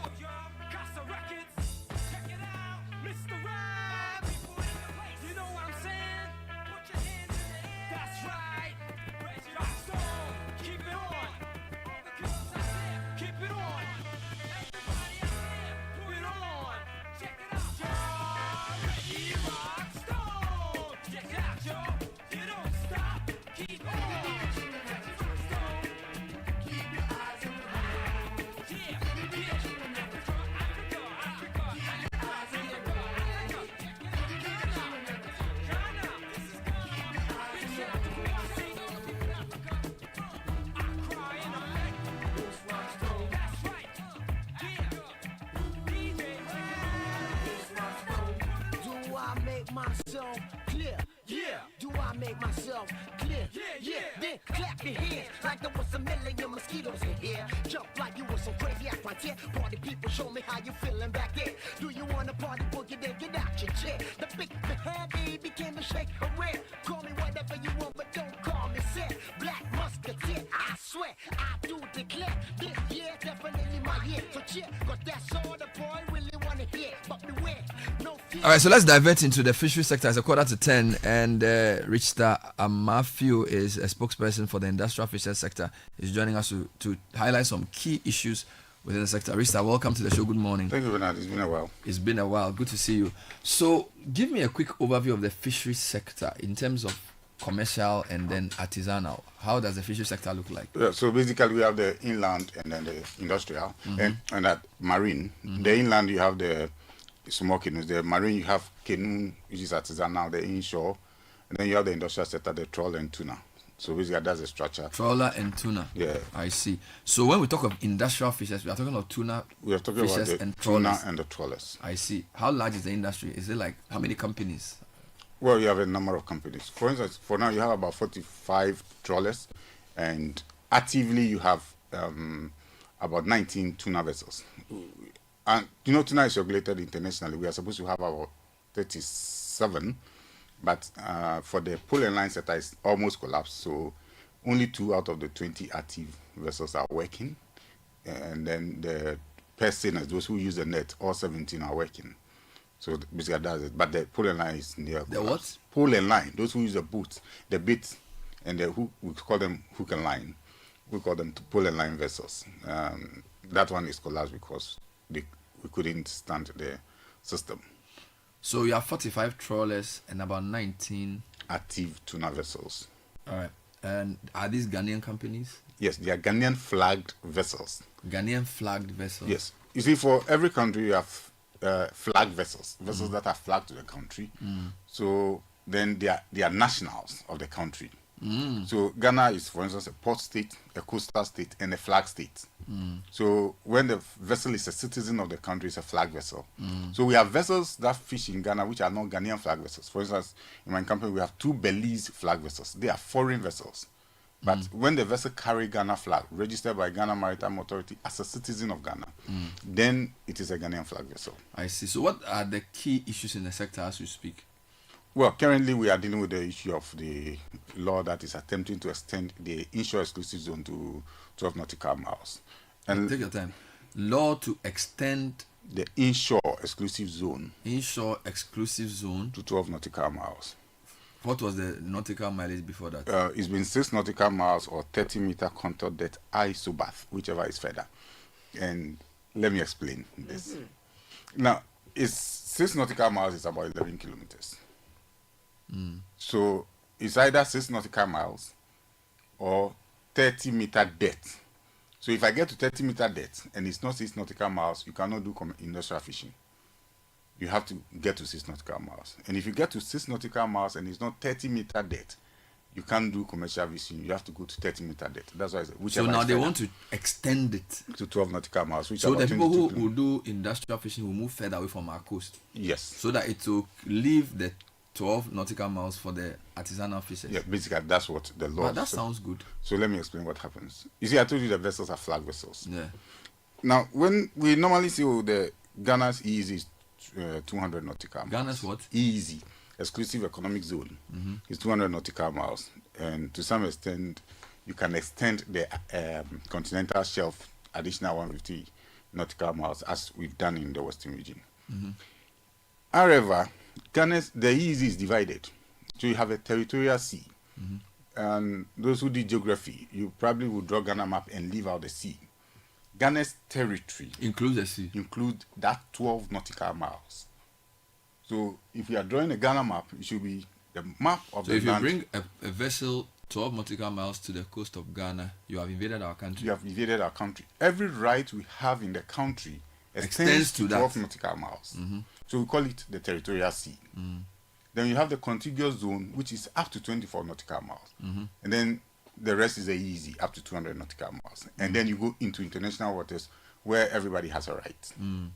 Now, if I'm a Ghanaian flag vessel and you take me to beyond 12 nautical miles, what you are saying is that I can't fish in Ghana.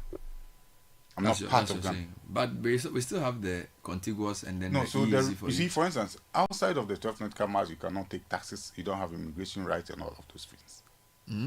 Yeah. Because the 12 nautical miles is part of your country.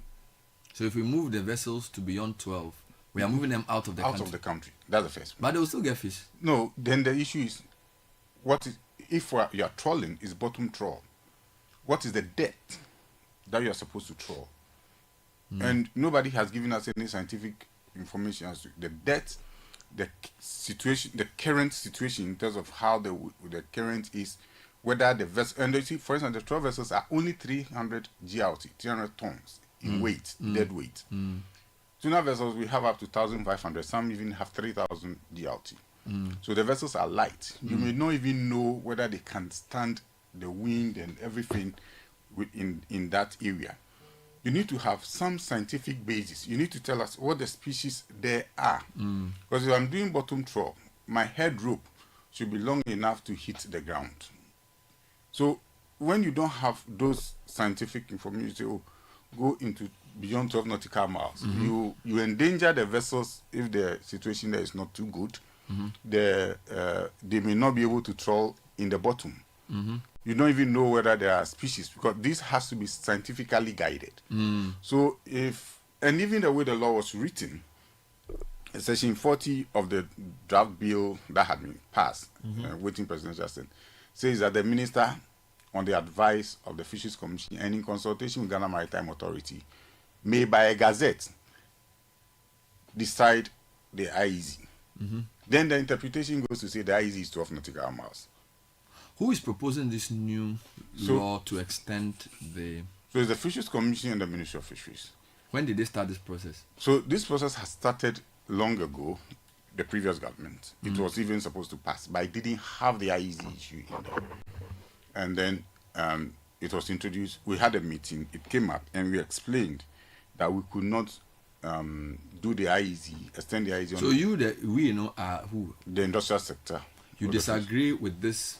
With the 12 nautical miles. So we even petitioned Parliament, we petitioned the President that we cannot do 12 nautical miles. In the first place, like I explained, legally you are taking us out of the jurisdiction of the country.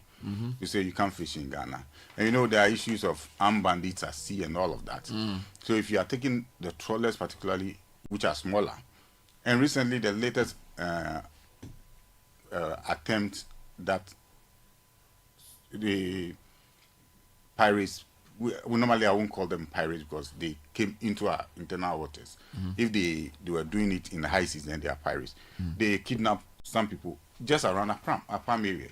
It was not even far. So when the trawlers are very far, you endanger them more, especially with armed bandits and all of that. So, and like I'm saying, the water is so deep, you may not be able to trawl in the bottom. But our law says go and do bottom trawl. You are not doing pelagic trawl. If you are doing pelagic trawl, you may use bigger vessels and you may trawl in deeper waters. You can even trawl in international waters. But our law doesn't allow for pelagic trawl. When I say pelagic trawl, those who trawl for sardinella and but you do demersal trawl, which is the bottom of the sea. So when you look at all of this, it becomes a major issue when you don't have proper scientific backing, you don't understand the safety situation of the vessel, and then you say, go. So you, the industrial fishers, think that the law will disadvantage your business? Certainly. The law... I'm sure peasant and small-scale fishers will be happy because that the free range for them is 12 nautical miles, for which they can fish. They are very happy. No, I'm not sure they may even be able to fish up to the 12 nautical miles because you are talking about 22 kilometers from shore, which we are using land, and that is quite far. Quite a distance. Yeah, even if we are struggling, because we don't trawl up to 12 nautical miles. Sometimes you trawl up to 9 or 10. What would have been a more reasonable number than the 12? Well, when you look at what is happening in Africa, it's normally up to 6 nautical miles. Those areas that are doing more than 12 nautical miles are doing so because they are licensing international vessels. For instance, Angola. Most of the vessels that fish in Angola are international vessels. You know, Ghana used to fish in Angolan waters until after Angola independence and then UNCLOS. Then they decided again. That's how come state fishing collapsed. Because we didn't have our fishing grounds. We didn't know our fishing grounds until AFCO and others came in to identify areas where we are fishing. So if you are pushing the vessels beyond 12 nautical miles, one of the first things you need to do is to do a research and see whether it is safe for the vessels to go there, whether our vessels are big enough to fish in those areas, and what fisheries resources are there, what trawl type you could use. Could you use probably pelagic trawl and do pelagic trawling, so we take out in those, bottom trawling. And we need to be clear exactly what we are doing. But you say just go into 12 nautical miles, then it becomes a problem. So have you petitioned the minister now, since there's a new minister? Because we had a meeting on, like I said, Parliament. We engaged Parliament, and then we raised the issue until we had a call that Parliament was about passing the law. So we wrote a petition to the Speaker, and then Parliament went ahead to pass the law. So we petitioned the President through the Chief of Staff not to assent to hear us out and to understand our business, because you see, people think that the industrial vessels are foreign vessels. Like I said, they are Ghanaian flag vessels, so they are Ghanaians, and that has to enjoy every right that any Ghanaian enjoy. And we need to understand some of these things before we proceed to pass laws that we may later see are not good for some other businesses. So as we speak, we don't know if the ministry has agreed to your proposals yet. No, as we speak, the position is that the law is before the President to assent to extend the IEZ to 12 nautical miles, which for us may be a big challenge. Okay. For discussions, now tell me. So we are talking to Richard Matthew, who is the spokesperson for industrial fishers. They say there's a new law which is going to extend the area, which is essentially the space allowable for international or even Ghana flag bearing vessels to fish from, I think, 6 to 12 nautical miles, and it's going to disadvantage these organizations, and they need some discussion and review of it. But you do know that the how do I even put this, the fishery sector is the pressure is always from the side of the artisanal. The whole close season and all of those things is meant to, because they are the people, when they are unhappy, the duty bearers get concerned. Yeah, you see, I'm also an artisanal fisher, and I understand where we are in terms of our resources. Our resources are seriously strained. Our resources are depleting. They are not in a very good shape, and so we need to have a mix of management measures to bring our resources back. But you see, I tell people that one person manages the water, another person manages the fishery. Fish exist in water. So the person who manages the fishery should know how the water is managed.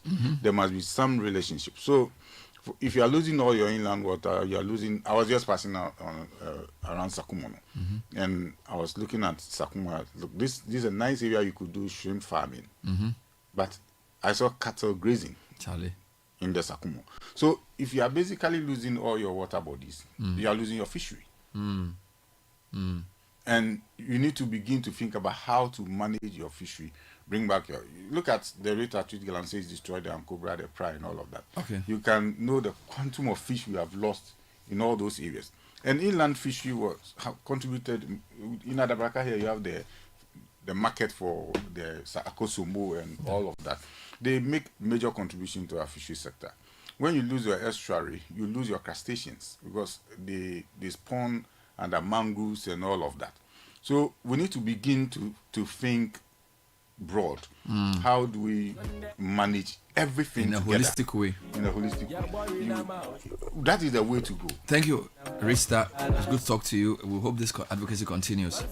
Now, before we go, the National Sales Leaders Conference is happening this August 19th to 21st, organized by Core Events, solutions powered by MGA Consulting, supported by CMG and AGI. Special guest of honor is the Chief of Staff, Julius Debra, alongside top business leaders like Michael Abiu, Dr. Abiba Zakaria, Dr. Faris Sapong, and Dr. Dan Macaulay and Professor Bohimson. Joined over 2,000 participants, including CEOs, MDs, and sales marketing heads, with over 60 in-season speakers tackling 25 impactful topics across various sectors. To register for the National Sales Leaders Conference, call 050-2711-070 to secure tickets now. That's 050-2711-070. Sales Leaders Conference, redefining sales excellence for today's dynamic market. Well, that's all we have time for, Caleb. Thank you. City News at 10 next with the Jubi Afia Kinton. Good morning. Good morning, Bernard.